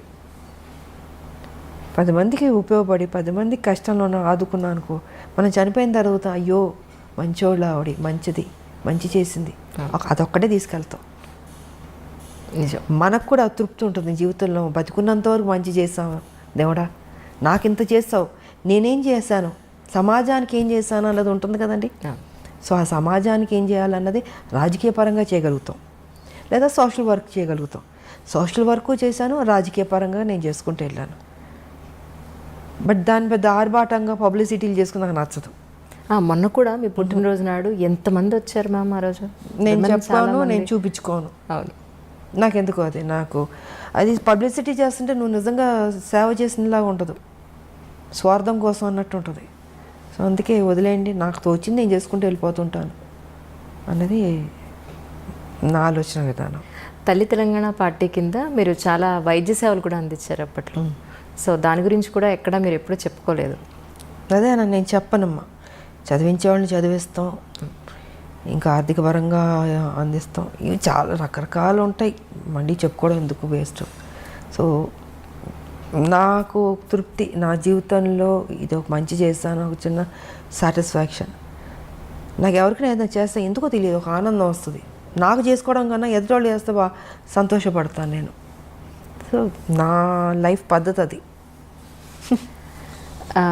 అంటే చాలామంది విమర్శకులు అనండి, లేదా మీ గురించి తెలుసుకోవాలనుకునే వాళ్ళనండి, తల్లి తెలంగాణ పార్టీ ఎందుకు పెట్టాలనిపించింది, ఎందుకు టీఆర్ఎస్లో విలీనం చేశారు అని అంటే ఎందుకు పెట్టాలంటే ఆ రోజుకున్న పరిస్థితి ఏంటంటే, ఒక మహిళగా ఇది నా బరువు నా భుజాన్ని వేసుకున్నాను. నా మెంటాలిటీ ఏంటంటమ్మా, ఒక ఇష్యూ నేను టేకప్ చేస్తే అది అచీవ్ చేసి దాంట్లో సక్సెస్ చూసే వరకు నేను నిద్రపోను. దానివల్ల నేను ఎంత కోల్పోతున్నానో సిద్ధపడతాను. ఆర్థిక పరంగా కావచ్చు, లేకపోతే నా కెరియర్ పరంగా కావచ్చు, ఏది కోల్పోయినా పర్లేదు, కానీ నేను అనుకున్నది సాధించాలి అన్న ఒక లక్ష్యంతో నేను తెలంగాణ ఇష్యూని టేకప్ చేశాను. సో 98 నేను బీజేపీలో నేను జాయిన్ అయినప్పుడు తెలంగాణ కోసమే వచ్చాను. ఆ రోజుకున్న నాకు ఆఫర్స్ కానీ, కంటెస్ట్ చేయమన్నా కానీ, లేకపోతే ఆ రోజు అధికారంలోకి వచ్చింది బీజేపీ, నేను మంత్రిని అయి ఉండేదాన్ని. నాకు లేనిది లేదు, అన్నీ ఉన్నాయి, నాకు అన్నీ ఆఫర్స్ చేశారు. కానీ ఇది కాదు కదా, ఒక ఉద్యమం, ఒక తెలంగాణ స్టేట్ అన్నది చాలా పెద్ద విషయం. అది ఒక మహిళగా నేను అది ఉన్నది, ఆల్రెడీ ఉంది, దాన్ని బతికిద్దాం, దాన్ని తీసుకొద్దాం బయటికి, దాన్ని అచీవ్ చేద్దాం అన్న దీంతో ఆ రోజు నేను ఆ నిర్ణయం చేసుకుంటూ వచ్చాను. కానీ ఒక సందర్భంలో ఏంటంటే, కొంతమంది నాయకుల వల్ల, నేను పేరు చెప్పుకోదలుచుకోలేదు, వాళ్ళు ముఖ్యమంత్రులు కూడా కావచ్చు ఆ రోజుకి. సో వాళ్ళు ఏంటంటే ఈ తెలంగాణ రావడం వాళ్ళకి ఇష్టం లేదు. సో దీనివల్ల నేను ఆ రోజుకి ఉన్న పరిస్థితికి నేను పార్టీ విడిచి బయటకు రావాల్సి వచ్చింది.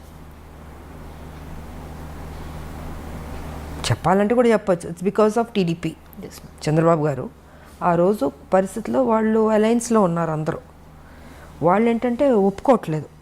ఇప్పుడు ఇవాళ మనకి మోడీ గారికి ఉన్న మెజారిటీ, ఫుల్ మెజారిటీ అప్పుడు లేదు. Number of alliance partners, ADMK కావచ్చు, డిఎంకే కావచ్చు, మన అదేంటి టీడీపీ కావచ్చు, ఇలా నెంబర్ ఆఫ్ పార్టీస్ ఉంది. కాబట్టి అదేంటంటే అవుట్ ఆఫ్ ద వే వెళ్ళి ఇవ్వాలి. ఫుల్ మెజారిటీ వచ్చి ఉంటే ఇచ్చేసేవాళ్ళు, కానీ రాలే. మిగతా అలయన్స్ పార్టీల మీద ఉండాల్సి వచ్చింది వాళ్ళ సపోర్ట్తో. అప్పటికీ నేను ఫైట్ చేశాను, మ్యాక్సిమం నేను ఫైట్ చేశాను. ఇంకొక స్టేజ్లో అయితే ఇంకా సరే, ఇప్పుడు వాళ్ళ ఆలోచన వాళ్ళకు ఉండొచ్చు, చంద్రబాబు గారు కలిసి ఉండాలని. కానీ తెలంగాణకి ఎంత అన్యాయం జరుగుతుందో, ఈ స్టేట్ వస్తే వాళ్ళకి బెటర్ అవుతుంది కదా అన్నది నాకు. Yes ma'am. ఇప్పుడు 69 ఉద్యమం తీసుకున్నా, ఇంతకుముందు అనేక మంది త్యాగాలు చేశారు, కొట్లాడారు. కానీ ఎక్కడో చోట ఆగింది, మళ్ళీ దానికి ప్రాణం పోయాలి, మళ్ళీ ముందుకు తీసుకెళ్ళాలి అనేది నా ఆలోచన.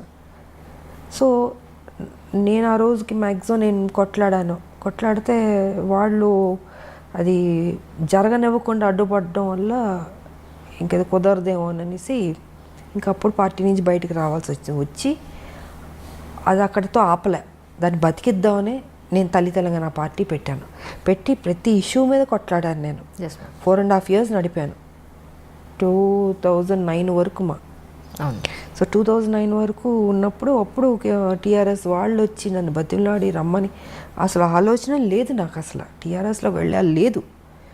వాళ్ళ కేసీఆర్ గారి గురించి మీకు అందరికీ బాగా తెలుసు, ఆ రోజు తెలిసే పరిస్థితిలో లేదు. కానీ నాకు తెలుసు, నాకు పెద్ద ఇంట్రెస్ట్ కూడా లేదు. నా పార్టీ ప్రెసిడెంట్ నేను. 4.5 years నుంచి ప్రతి ఇష్యూస్, రైతులు కావచ్చు, స్థానికుల ఉద్యోగాలు కావచ్చు, మూసీ నది కావచ్చు, విష జ్వరాలు కావచ్చు, కరెంటు కావచ్చు, యువకుల ఇష్యూ కావచ్చు, ఉద్యోగస్తులు కావచ్చు, ఇవన్నీ ఇష్యూస్ ఒకటి కాదు. ఇంత కొట్లాడుతూ దూకుడుతూ వెళ్తున్నప్పుడు అప్పుడు వైఎస్ రాజశేఖర రెడ్డి గారు వీళ్ళు అందరూ, అమ్మో ఈ అమ్మాయి బాగా దూకుడు మీద వెళ్తుంది అంటే బాగా చేస్తున్నా నేను, నా డ్యూటీ నేను కరెక్ట్గా చేస్తున్నా. కరెక్ట్. సో ఓ పక్కన మెచ్చుకునేవారు, బయట మెచ్చుకునేవారు. బట్ ఈ అమ్మాయి దూకుడు మీద వెళ్తే ఇంకా స్ట్రాంగ్ అయిపోతుంది, బలపడకూడదు అని కొంతమందికి ఉండొచ్చు. సో కేసీఆర్కి ఏంటి, ఆయనకి ఈవిడ స్ట్రాంగ్గా వెళ్తుంటే ఒక మహిళగా ఈవిడ రేపు బలపడిపోతే నేను వెనక్కి అయిపోతానేమో అప్పుడు ఈ వాజ్ సో ఆయన అప్కమింగ్ అప్పుడు పార్టీ పెట్టుకుని 2001లో. సో ఈ అమ్మాయి ఇంత బోల్డ్గా వెళ్తుంది కదా, ఎందుకు లాగేస్తే బెటర్ కదా, ఆయన ఆలోచనలన్నీ నెగిటివ్ ఆలోచనలు. నాకు కొంతవరకు అర్థమైపోయింది ఈయన కరెక్ట్గా ఉంటాడని. బట్ ఈయన ఏంటంటే మనుషులు కబురు పెట్టి జయశంకర్ గారు మేధావులు వాళ్ళతో వీళ్ళతో ఏంటంటే మర్జ్ చేయమని నా మీద ఫోర్స్ పెట్టేవారు. నేను ఎందుకు అంటాను, రెండూ ఒక కాజ్ మీద వెళ్తున్నప్పుడు మీరు తెలంగాణ కోసం నేను తెలంగాణ కోసం, మీరు ఇప్పుడు వచ్చారు, నేను 98 నుంచి నేను మొదలు పెట్టాను. సో ఇద్దరం కలిసి ఉద్యమాలు చేద్దామండి, నేను ఎందుకు నా పార్టీ మీ దాంట్లో విలీనం చేయాలి. ఆయన ఏంటంటే డొంక తిరుగుడు తిప్పి మిగతా మేధావులతోటి జయశంకర్ గారితో అందరి మీద ఇలా కాదు ఇలా బాగుంటుంది, ఇలా కాదు ఇలా బాగుంటుంది అనేసి చాలా డిస్కషన్స్ జరిగినాయి. ఇంకా ఆఖరికి ఏం తీసుకొచ్చాడంటే ఇంక మనం ఏదో కరెక్ట్ కాదు వాళ్ళే కరెక్ట్ అన్న ఫీలింగ్తో చేపించి కొన్ని కుట్రలు చేసి ఇంకా కాన్ఫరెన్స్ స్టేజ్లో నేను విలీనం చేయాల్సి వచ్చింది. లేకపోతే విలీనం చేసి ఉండేది అది కాదు. సార్ విలీనం చేశాను పోనీ అక్కడైనా కరెక్ట్గా నన్ను ఉంచాడా, అక్కడ నన్ను కరెక్ట్గా ఉంచలేదు. ఆయన జేరన్ దగ్గర నుంచి నన్ను సస్పెండ్ చేసి బయటికి పంపించే వరకు ఇదే టెన్షన్ నాకు. నేను ఎంపీగా పోటీ చేసినప్పుడు కూడా నన్ను ఓడగొట్టాలని చూశాడు ఆయన. బట్ లక్కీగా నేను గెలిచాను నేను. సో గెలిచిన తర్వాత వెంటనే మళ్ళీ ఏదో ఒక నిందేయడం, ఒక సాకు చూపించడం, దాంతో నాతో మాట్లాడడం మానేశారు. 6 months ఎంపీగా గెలిచిన తర్వాత 6 months అని దూరం పెట్టాడు, మాట్లాడలే. నా కాన్స్టిట్యున్సీ పనులు నేను చేసుకున్నాను. మళ్ళీ ఈయన నిరాహార దీక్ష చేయబెట్టాడు. దాని తర్వాత ఈయన చచ్చిపోతాడేమో నేను మొత్తం ఢిల్లీ వాళ్ళతో మాట్లాడి గవర్నర్తో మాట్లాడి, తివారీ గారు గవర్నర్ అప్పుడు తివారీ గారు ఉన్నారు, సో చిదంబరం గారు ఉన్నారు అప్పుడు, he was home minister. So మిగతా అందరితో మాట్లాడి ఈయన నిరాగదీక్ష చేస్తున్నారు, ఆయన చనిపోతాడేమండి, హెల్ప్ చేయండి ఆయన్ని. అప్పటికి మాటలు లేవు నాకు ఆయనకి.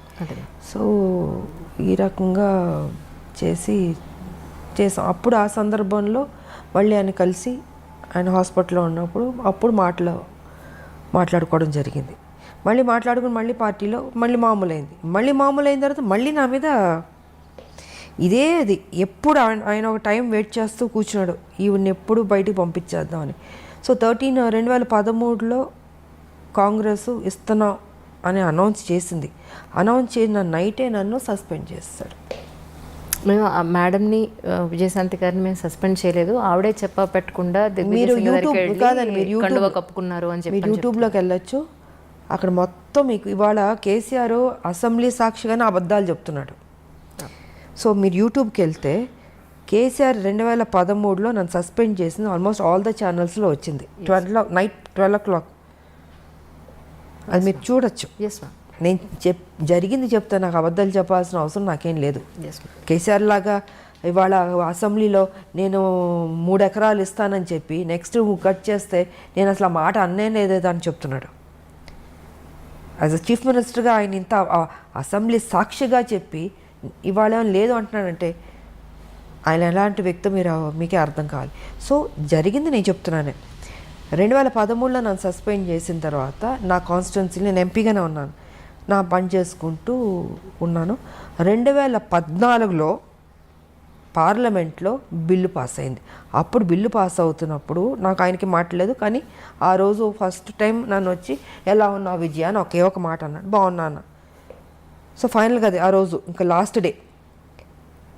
ఇంకా అప్పుడు కాంగ్రెస్ పొన్నం ప్రభాకర్ వీళ్ళందరూ చాలామంది ఉన్నారు. మీరు వస్తారా అన్నాను. నేను ఉంటాను అది అన్నాను. ఇంకా హౌస్ స్టార్ట్ అయిపోయింది, స్పీకర్ ఆవిడ వచ్చారు, ముందుకు వెళ్ళాను, వెల్ దగ్గరకు వెళ్ళి ఇంకా షౌటింగు, మిగతా వాళ్ళు ఆవిడ చదవబోతుంది బిల్లు చదువుతుంటే మిగతా వాళ్ళందరూ అడ్డుపడడం, నేను దూకడం, నేను అది పట్టుకోవడం పేపర్లు చింపకుండాను. ఈయన చూస్తే ఈయన లేడు, అంటే ఆ ఘట్టంలో కూడా ఈయన లేడు. తెలంగాణ రావాలని ఇంట్రెస్ట్ లేదు ఆయనకి. ఉంటే ఆ ఒక్క ఎప్పుడు బిల్లు పాస్ అవుద్దని కొన్ని కోట్ల మంది ఎదురు చూస్తాం. ప్రపంచం మొత్తం తెలంగాణ వాళ్ళు అక్కడక్కడ ఉంటుంటారు కదమ్మా.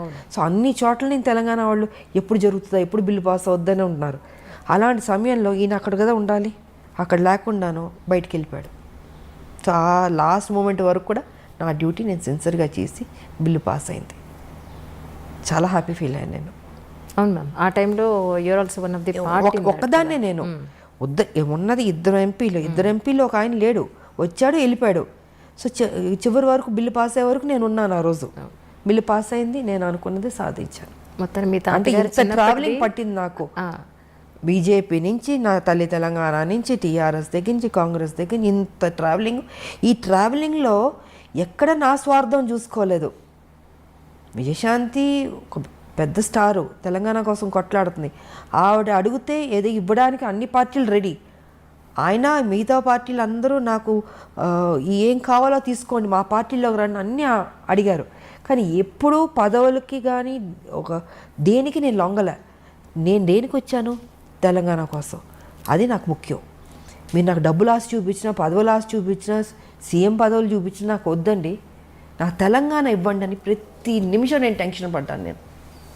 సో ఇలా జరిగింది నా కెరియర్, పొలిటికల్ కెరియర్ ఇలా ఇంత స్ట్రగుల్తో కూడి. బట్ ఫైనల్గా నేను అనుకున్నది అచీవ్ చేశాను. అది నాకు. ఎప్పుడైతే మీ తాతగారు అప్పటి రోజుల నుంచి ప్రాణం చేతపట్టుకుని మీరు అక్కడికి వెళ్ళారు, మళ్ళీ ఇన్నాళ్ల తర్వాత మీ కళ నెరవేరింది అనుకోవచ్చు. అదే రాస్తుంటుంది, ప్రతి బియ్యం మీద పేరు రాసినట్టు నాకు రాసింది తెలంగాణ నువ్వు కొట్లాడాలి, పార్లమెంట్లో నీ చేతుల మీదుగా రావాలి అన్నది రాసినట్టుంది. అది జరిగింది. మరి ఇంతకుముందు ఇంతమంది ఎంపీలు గెలిచారు, ఎప్పుడు రాలేదు. ఫైనల్ ఇద్దరిలో ఒకళ్ళు. నా డ్యూటీ నేను సక్రమంగా చేశాను. సార్ విమర్శించే వాళ్ళు విమర్శిస్తారు, విమర్శించేటట్టు చేస్తారు కేసీఆర్. దీన్ని నేను పెద్ద పట్టించుకోవాల్సిన అవసరం లేదు. నా మనస్సాక్షికి తెలుసు, నా నిజాయితీ తెలుసు. నేను సిన్సియర్గా పనిచేస్తాను తెలంగాణ కోసం. రీసెంట్గా బీజేపీలో నాయకులు ఒక ఆయన అన్నారు ఏంటంటే, విజయశాంతి గారికి ఇప్పుడు కమింగ్ ఎలక్షన్స్లో ప్రత్యక్ష రాజకీయాల్లో పోటీ చేస్తున్నారండి, ఒక పెద్ద పోస్ట్ రాబోతోంది. ఎందుకు అని అంటే ఆవిడకి దేని మీద ఆశ లేదు, వాళ్ళకంటూ ఎవరున్నారండి, మొగుడు పెళ్ళం వాళ్ళిద్దరు తప్ప వాళ్ళకి ఇంకేం కావాలి. ఇప్పుడు వెనకాతల పిల్లలు ఉన్నారు, లేకపోతే ఇంకా పెద్ద ఫ్యామిలీ ఉంది, వాళ్ళ కోసం కూడబెట్టాలి అనేది లేదు. ఆవిడకి ఇంకేం కావాలి, సొసైటీ గురించి తప్ప ఇంకా పెద్దగా ఆలోచించే పరిస్థితి లేదు. మేడం అయితే ఆ పరిస్థితిలో ఉన్నారు కాబట్టి ఇప్పుడు ప్రత్యక్ష రాజకీయాల్లో చాలా డైరెక్ట్గా ఇప్పుడు నెక్స్ట్ ఎన్నికల్లో మీకు ఒక మంచి పోస్ట్ రాబోతోంది అని చెప్పని అన్నారు. ఇది ఎంతవరకు నిజం అంటారు? ఒకటమ్మా, నేను ఏనాడు పోస్టుల కోసం పరిగెత్తిందో తాపత్రయపడిందో నా లేదు.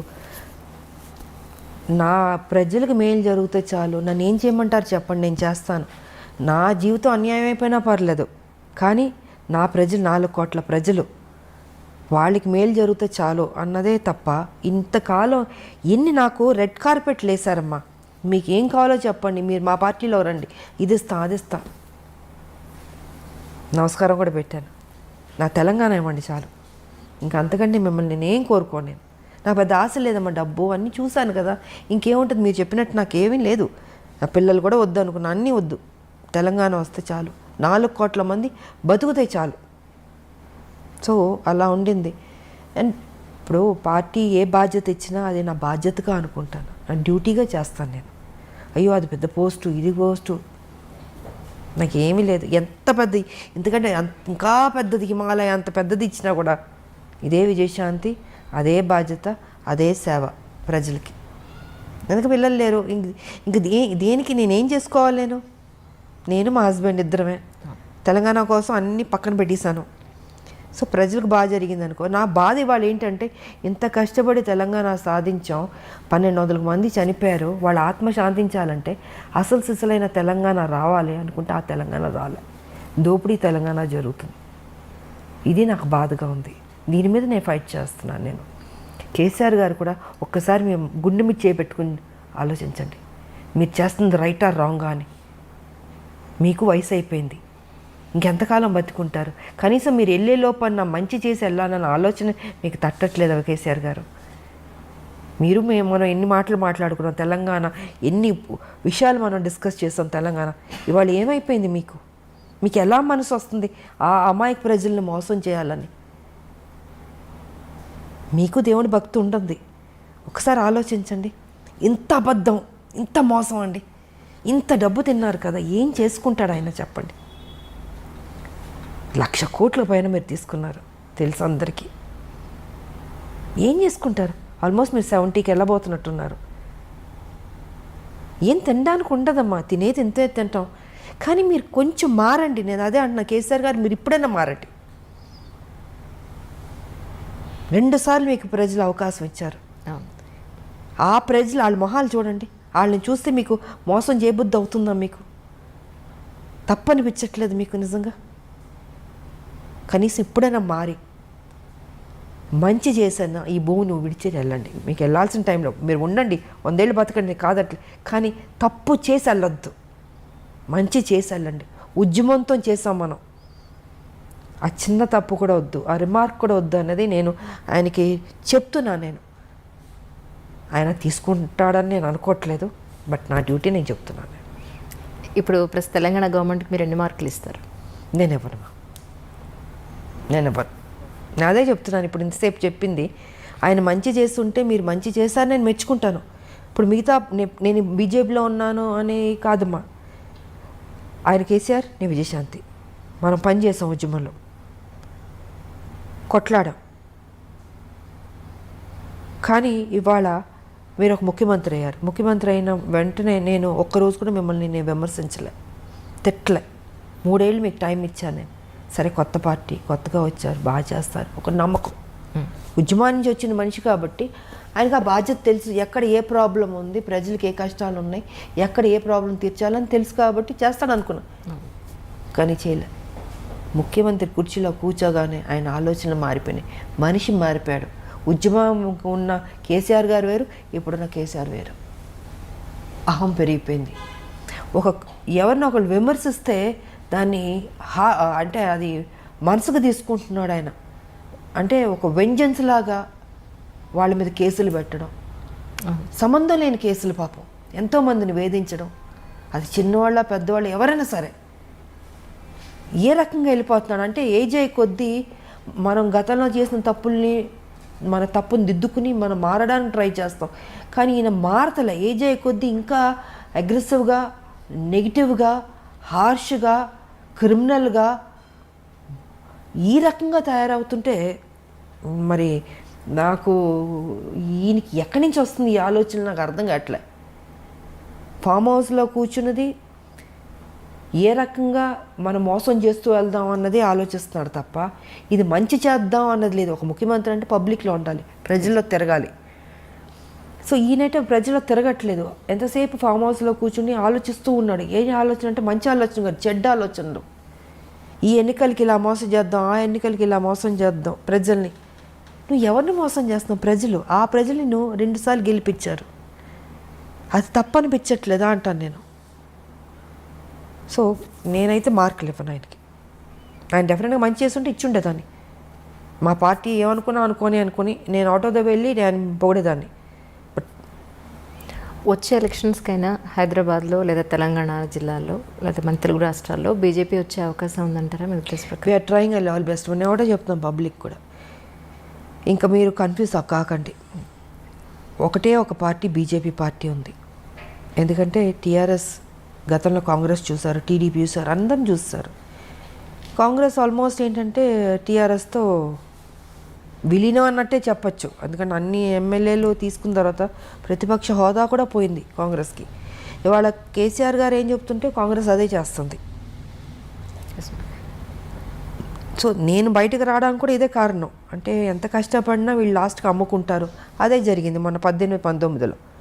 ఇంకా వీళ్ళు కరెక్ట్ కాదు, వీళ్ళు కొట్లాడేవాళ్ళు కాదు, వీళ్ళు డబ్బులకు అమ్ముడుపోయేవాళ్ళు, ప్యాకేజీలు తీసుకునేవాళ్ళని కొంతమంది చేస్తున్న తప్పుకి ఆ పార్టీ మొత్తానికే అందరికి మీద పడుతుంది. సో ఆ కొంతమంది సరిలేదు ఆ పార్టీలో, దానివల్ల కాంగ్రెస్ మర్యాద పోయింది. సో ఇవాళ నేనేమంటానంటే పబ్లిక్కి 4 లక్షల కోట్లు అప్పులు అయిపోయినాయి, తెలంగాణ డెవలప్మెంట్ లేదు.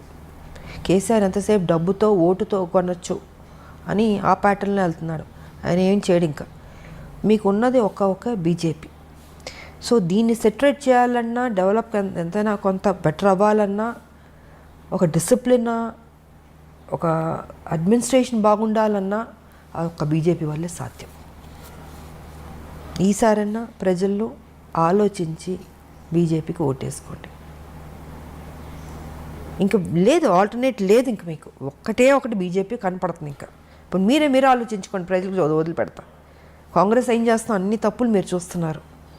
టీఆర్ఎస్ ఏం చేస్తుందో మొత్తం కరప్షన్ చూస్తున్నారు. ఉన్న దాంట్లో ఎవరు బెటర్గా ఉన్నారంటే బీజేపీ. అది ఒక జాతీయ పార్టీ. కరప్షనే ఉండదు మీకు. మీకు అందాల్సింది డెఫినెట్గా పబ్లిక్ అందుతుంది. ఇక్కడ ఎవరు తినేవాళ్ళు ఉండరు పార్టీలో, ప్రజలకే ఖర్చు పెట్టేవాళ్ళే ఉంటారు. ఏ స్కీమ్స్ తీసుకొచ్చినా మోడీ గారు పబ్లిక్లోకి వెళ్ళిందా అని చూసుకుంటాం. కానీ కేసీఆర్ ఏం చేస్తున్నారు, పబ్లిక్ దగ్గర నుంచి గుంజుతున్నాడు ఈయన. సో వ్యత్యాసం నేను చెప్తున్నాను టీఆర్ఎస్కి అండ్ బీజేపీకి. ఇవాళ అన్నీ మ్యాక్సిమం కేంద్రం నుంచి వస్తుంది తెలంగాణకి. కానీ కేసీఆర్ ఏం చేస్తున్నాడు, నేనే ఇచ్చుకుంటున్నాను ఆయన చెప్పుకుంటున్నాడు, బీజేపీ గురించి చెప్పట్లే. సో ఇప్పుడు న్యాయం జరగాలంటే బీజేపీ రావాల్సిందే అన్నది నేను చెప్పదలుచుకుంది. చాలా స్పష్టంగా చెప్తున్నాను. ఓటుకి 2000 ఇచ్చి ఓట్లు వేసుకున్న తర్వాత ఎవరు నష్టపోతున్నారు, మీరే నష్టపోతున్నారు పబ్లిక్. నా ఆలోచన ఎప్పుడు మీ మీద ఉంటుంది. మీరు ఎప్పుడు బాగుండాలని కోరుకుంటున్నాను నేను. కొట్లాడే తెలంగాణ మీకోసం కదా. మీకు అన్యాయం జరుగుతున్నప్పుడు చెప్పాల్సిన బాధ్యత నాకుంది. నేను అందుకే చెప్తున్నాను ఇవాళ. దీంట్లో ఎవరి స్వార్థం లేదు. చూడండి, ఒక ఛాన్స్ ఇవ్వండి, బీజేపీకి ఇచ్చి చూడండి. బాగోపోతే అప్పుడు మీ ఇష్టం, ఓకే మా కర్మ అనుకోండి, లేకపోతే వీళ్ళ కర్మ అనుకోండి, లేకపోతే మా కర్మ అనండి, ఏదైనా అనండి, మేము పడతాం. బట్ ఒక ఛాన్స్ ఇవ్వండి, అది మారుతుంది అన్నది నేను మనస్ఫూర్తిగా చెప్తున్నాను ప్రజలకి. వచ్చే ఎలక్షన్స్లో బీజేపీ నుంచి మీరు యాక్టివ్ రాజకీయాల్లోకి కనిపిస్తారని ఎక్స్పెక్ట్ చేయొచ్చు అంటారు? ఆల్రెడీ పని చేస్తున్నాను కదా నేను. ఆల్రెడీ పని చేస్తున్నాను, నేను యాక్టివ్గానే ఉన్నాను. పార్టీ ఏ ప్రోగ్రామ్ అన్నా నేను వెళ్తున్నాం. నేను ఎప్పుడూ రెడీయే. నేను పని చేసేది నేను 24 hours నాకు అలవాటే కదా. ఉద్యమాలు చేసిన వచ్చిన మనిషికి పోలీస్ స్టేషన్లు చూసాం, జైళ్ళు చూసాం, ఖైదీలు చూసాం, సామాన్య ప్రజలు చూసాం, కోర్టు మెట్లు ఎక్కాం, రోడ్ల మీద కూర్చున్నాం, తిండి తిప్పలు లేకుండా పనిచేసిన రోజులు ఉన్నాయి కదా. సో విజయశాంతి పనిచేసే మనిషే. నా జీవితంలో లగ్జరీ లైఫ్ కాదు ఇది, నా లైఫ్, నా ప్రజలే నాకు అన్నది ఎప్పుడో నేను దాంట్లోకి వెళ్ళిపోయాను నేను. సో వాళ్ళు ఏ డ్యూటీ ఇచ్చినా నేను పని చేయడానికి సిద్ధంగా ఉన్నా, పని చేస్తూనే ఉన్నాం మేము. ఇప్పుడు ఉద్యమాలు చేసినట్టు ప్రతిరోజు ఇప్పుడు పార్టీ ఉద్యమం చేయదు. ఇష్యూ వచ్చినప్పుడు ఇష్యూ మీద ఫైట్ చేస్తాం. అప్పుడు ఉద్యమాలు అంటే ప్రతిరోజు మీకు సమస్యలు ఉంటే సమస్యలు కొట్లాడుతూనే ఉన్నాం. ఇప్పుడు రాష్ట్రం వచ్చిన తర్వాత అంత పని ఉండదమ్మా. ఇష్యూ వచ్చినప్పుడు ఇష్యూ, ఎలక్షన్స్ వచ్చినప్పుడు ఎలక్షన్స్, మీటింగ్ అన్నప్పుడు మీటింగ్, ఇలా డివైడ్ అవుతుంది వర్క్. సో దానికి తగ్గట్టు మేము పని చేస్తున్నాం. మ్యామ్, తర్వాత రౌడీ ఇన్స్పెక్టర్ సినిమా అప్పుడు మీ ఫ్యాన్స్ కర్నూలు జిల్లాకు మీరు వెళ్ళినప్పుడు మూవీ పరంగా అక్కడ ఎంతోమంది తండోపతండాలుగా విజయశాంతి గారిని చూడడానికి వచ్చేసినప్పుడు చాలా ఉద్రిక్త పరిస్థితులు నెలకొన్నాయి అప్పట్లో. బాలకృష్ణ గారు మిమ్మల్ని ఆ సిచ్యువేషన్ నుంచి లోపలికి తీసుకొచ్చి వాళ్ళందరినీ చాలా కంట్రోల్ చేశారని చెప్పని విన్నాను. అంటే అది ట్రైన్లో పాట ఉంది కదా, పాట నంద్యాల అనుకుంటాను. అది చేస్తుంటే క్రౌడ్ విపరీతంగా వచ్చేసి అసలు ట్రైన్ ఆపేశారు. నాకు ఆ రోజు కొంత ఫీవర్ వచ్చిందంటే డేలో మొత్తం పాట చేస్తూ విపరీతమైన ఎండ, జ్వరం వచ్చి అయిపోయింది, పాట అయిపోయింది. మళ్ళీ హైదరాబాద్ షిఫ్ట్ అవుతుంది ఇక్కడ వేరే సాంగ్కి. సరే చేస్తుంటే పడుకుంటే ఒకటే అరుపులు, జనాలు భయంకరం, అసలు మామూలు కాదు. ట్రైన్ ఆపి విజయశాంతి బయటికి రావాలి, గొడవ చేశారు. ఇంకా అప్పుడు బాలకృష్ణ తను వెళ్ళి ట్రై చేసి చెప్తున్నాడు, అయినా కూడా లేదు, రావాలంటే నిద్రపోతున్నాను నేను. సో నేను, తారా మాస్టర్ గారు, మేమందరం అప్పుడు ఇంకా బయటికి తీసుకొచ్చారు. బాగా వీక్గా ఉన్నాను, నీరసంగా ఉంది, ఎండ దెబ్బకి జ్వరం వచ్చి సరే వచ్చి నుంచున్నాను. అంత అరుపులు, కేకలు. ఐ థింక్ 1.5 hour ట్రైన్ అయిపోయింది, కదలనప్పులే. మొత్తం పట్టాల మీదకి వచ్చేసి జనాలు అడ్డంగా అసలు ఇసుకేస్తారు వాళ్ళంత జనాలు వచ్చారు. తర్వాత వాళ్ళు హ్యాపీ ఫీల్ అయ్యి అప్పుడు బయలుదేరి గిద్దాలు పగలగొట్టి అబ్బో బీభత్సం అలా జరిగింది. అప్పుడు రీసెంట్గా చిరంజీవి గారు ఆయనతో పాటు కలిసి వర్క్ చేసిన హీరోయిన్స్ అందరినీ ఇన్వైట్ చేశారు. మేమందరం అనుకున్నాం మీరు ఖచ్చితంగా ఉంటారు అందరూ అని, కానీ మీరు అందులో నన్ను ఎప్పుడు ఇన్వైట్ చేసింది లేదు. ఒకటి చేసినా నేను వెదలను నేను, ఎందుకంటే నాకు అలాంటి పార్టీ ప్రోగ్రామ్స్ అంటే నాకు పెద్ద నచ్చదు. నేను ఫస్ట్ నుంచి షూటింగు, నా ఇల్లు, సినిమాలు చేసేటప్పుడు. సో పాలిటిక్స్ అంటారా, పాలిటిక్స్ అంటే ఉద్యమాలు, నా ఇల్లు. నా ఫంక్షన్కే నేను నేను వెళ్ళడం. నా 100 days ఫంక్షన్ కంటే తప్పదంటే వెళ్తాను. వెళ్ళిన ఒక 1/2 hourలో ఉండి వచ్చేస్తాను ఆ షీల్డ్ తీసుకుని. ఎందుకో నాకు చిన్నప్పటి నుంచి ఈ పార్టీస్ కానీ నాకు నచ్చదు. సో వాళ్ళు ఎప్పుడు నన్ను ఇన్వైట్ చేసింది లేదు. ఒకవేళ ఇన్వైట్ చేసినా నేను వెళ్ళను, నేను అవాయిడ్ చేసి ఉండేదాన్ని. నేను తెలుగులో మిమ్మల్ని మొట్టమొదటిసారిగా ఇంట్రడ్యూస్ చేసింది విజయ నిర్మల గారు అని అనుకోవచ్చా అండి? కానీ విజయ నిర్మల గారు అప్పుడు కాలం చేసినప్పుడు కూడా మీరు చాలా వచ్చి నరేష్ గారు వాళ్ళ ఇంటికి వచ్చి చేసినప్పుడు జరిగింది. సో ఆవిడతో మీకున్న ప్రత్యేక అనుబంధం ఏంటి? కొంతమంది మన జీవితంలో మర్చిపోలేమమ్మా. వాళ్ళు తీసుకున్న కేరు. ఒక తల్లిగా ఆవిడ నన్ను, చిన్నపిల్లని కృష్ణ గారి పక్కన, చాలా యంగ్, ఐ థింక్ 79లోనే వచ్చాను, 80s అనుకుంటా సినిమా, ఫస్ట్ తమిళ్ 80sలో. ఇంత చిన్నపిల్ల కృష్ణ గారు అనేవారు, విజయ మరీ చిన్నపిల్లగా ఉంది, నా పక్కన యాక్ట్ చేస్తుంది, ఎలాగ బాగుంది, నా కూతురులా ఉంది అనేవారు. మీరు ఊరుకోండి నేను చూసుకుంటాను, కానీ అంత కేర్ తీసుకునేవాడు నిజంగా. అలాగా నాకు తన మీద నమ్మకం ఉంది, తను పెద్ద స్టార్ అవుతుందని. ఆవిడ కూడా అంత కేర్ తీసుకుందమ్మా. అందుకే ఆవిడ పోయినప్పుడు కూడా నాకు బాధ వేసింది. కొంతమంది మనం మర్చిపోలేం. ఆవిడ కానీ, అంకుల్ దాసర్ గారు కానీ, టి కృష్ణ గారు కానీ, నా జీవితంలో నా లైఫ్ మారింది వాళ్ళ వల్ల. ఎలా మర్చిపోతాం చెప్పండి.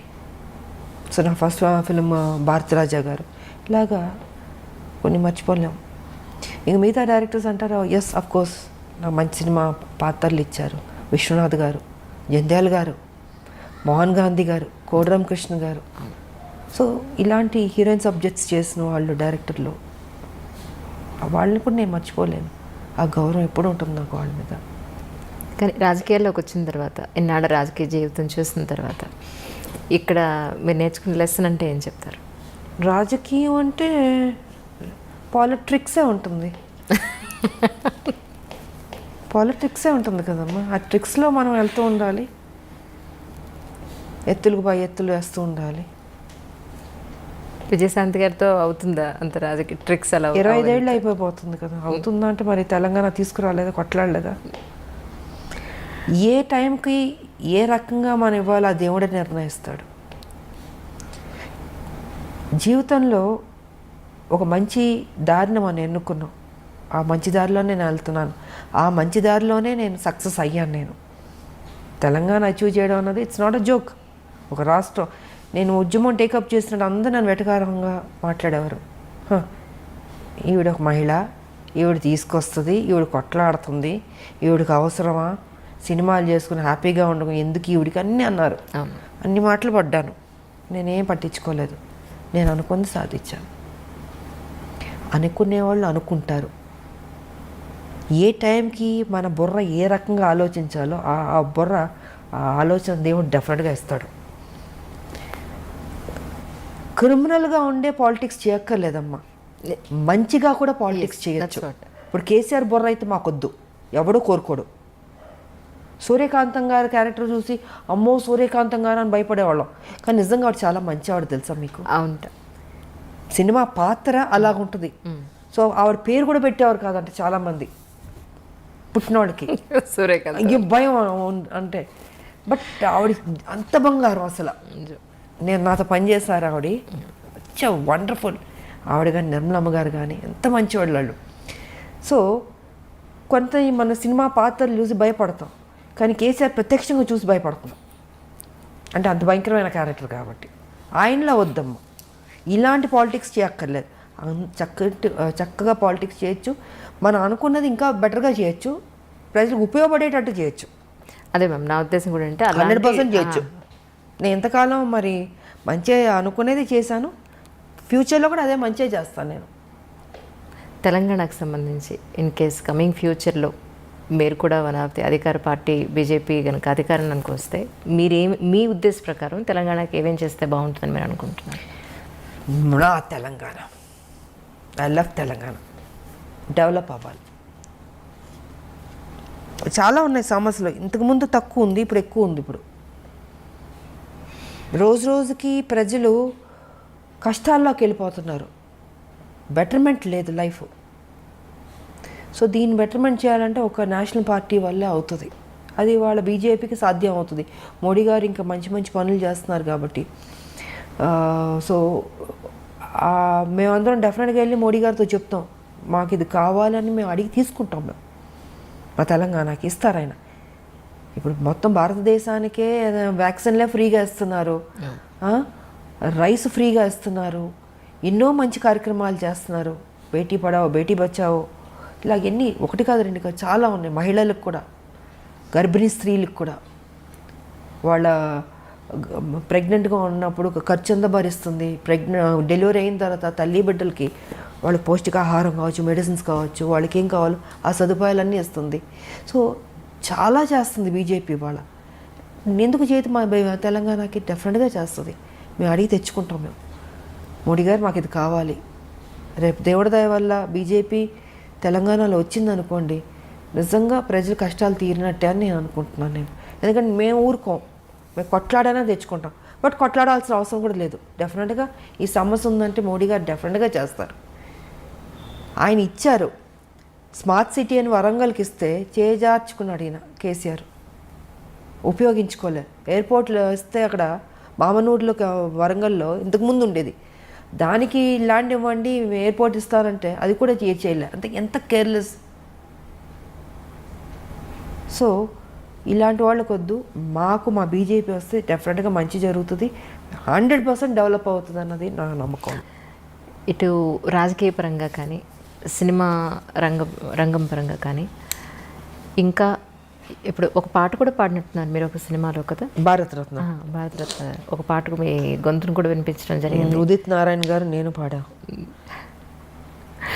నిజంగా అసలు తర్వాత అనిపించిందా మీకు ఇంకొక పాట ఎప్పుడైనా పాడే అవకాశం దొరికితే బాగుండని ఎప్పుడైనా అనిపించిందా?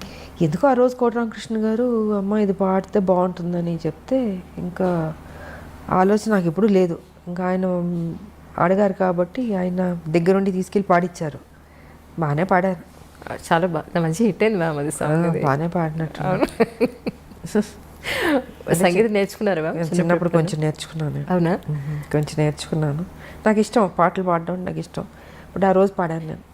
మీకోసం మీరు ఒకరు ఉన్నప్పుడు మీ పాట మీరు ఎప్పుడైనా విన్నారా? అంటే మిమ్మల్ని మీరు రిలాక్స్ చేసుకోవడం కోసం. పాట అంటే నాకు ఇళయరాజా గారి సాంగ్స్ ఇష్టం కాబట్టి అప్పుడప్పుడు నేను వింటుంటాను. నేను అవును, ప్రశాంతంగా మెలోడీ సాంగ్స్ అన్నీ బాగుంటాయి, ఇష్టం వింటుంటాను. ఇది పాడమంటారా? ఇప్పుడు వద్దు.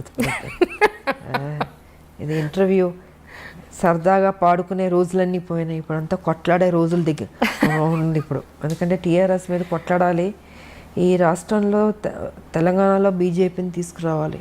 సో మా మైండ్ అంతా వాటి మీద ఉంటుంది. యాక్ట్ చేయడం, పాటలు పాడడం, ఇవన్నీ ఆ రోజులు అయిపోయినాయి. పూర్తిగా గంభీరంలోకి దిగిపోయారు. ఇక పెద్దవాళ్ళం అవుతున్నప్పుడు ఇంకా చిన్నపిల్లలం కాదు కదా. సో బాధ్యత ఉంది, పెద్ద బాధ్యత. బీజేపీ అందరూ పనిచేయాలి బీజేపీలో. సో అండ్ తెలంగాణ ఎలా తీసుకొచ్చాం, ఎంత కష్టపడ్డాం, అందరూ ఎంత సాక్రిఫైస్ చేస్తారో. ఇవాళ తెలంగాణలో బీజేపీ తేడానికి అందరూ కష్టపడాలి. ఇది సో మా సంజయ్ గారు కానీ, నేను కానీ, ఇప్పుడు ఈటల రాజేంద్ర గారు, అరవింద్ గారు, ఇలాగ అందరూ ఉన్నారు. మ్యాక్సిమం బాగా కొట్లాడే వాళ్ళు ఉన్నాం. మేము యుద్ధం చేయడానికి సిద్ధంగా ఉన్నాం. ఇప్పుడే కేసీఆర్ గారు కూడా అన్నారు కదా, బీజేపీ మీద యుద్ధానికి రెడీ అన్నాడు కదా. సో మేము వెయిటింగ్లో ఉన్నాం. ఎప్పుడు వస్తాడా, కత్తులు కటారాలు కూడా తీసుకురాడు ఆయన. మేమే ఇద్దాం అనుకుంటున్నాం ఆయనకి. ఎందుకంటే ఆయన పాపం అంటాడు కానీ రాడు. ఆయన సంగతి నాకు బాగా తెలుసు కదా. సో వస్తారా రాలా, లేకపోతే ఆయనే గుంజుకొచ్చి వార్ ఫీల్డ్లో పెట్టి కత్తులు కటారాలు నేనే కొని ఇచ్చి చేస్తా అన్నారు కదా మా బీజేపీతో, రండి రెడీ అని చెప్దాం అనుకుంటున్నాను. పేపర్ కానీ, ఎలక్ట్రానిక్ మీడియా కానీ, ప్రింట్ మీడియా కానీ మీరు ఈ మధ్యకాలంలో ఒక నెల రోజులుగా చూస్తూ ఉంటారు. మా ఎలక్షన్స్కి సంబంధించి చాలా హంగామా నడుస్తుంది. సో మీరు ఇంతకాలం మాలో మెంబర్షిప్ తీసుకోకపోవడానికి కారణం తెలుసుకోవచ్చు? తీసుకోకపోవడానికి కాదు, అంటే ఒక స్టేజ్లో ఒక ఇష్యూ మీద నాకు నచ్చలే, డిఫరెన్సెస్ వచ్చింది. ఎదుటి వాళ్ళు ఆ రోజు అధ్యక్షులు పోటీ చేయబోతున్న వాళ్ళు మాట్లాడిన పద్ధతితో నాకు ఎందుకో నచ్చలే. సో ఆ ఇష్యూ మీద డిఫరెన్సెస్ వచ్చి నాకు అక్కర్లేదని ఆ రోజు నుంచి నేను తీసుకోలేదు. నేను తీసుకోపోయినా చేశాను నేను సినిమాలు. దాసనారాయణరావు గారి తర్వాత ఫిల్మ్ ఇండస్ట్రీకి మళ్ళీ అంత సమర్థత గల వ్యక్తి ఎవరు లేరు అని చెప్పని అనుకుంటున్న తరుణంలో డెఫినెట్గా దాసరి గారు ఆయనది ఎవరు, ఆయన ఓపిక, ఆయన కొట్లాడడం,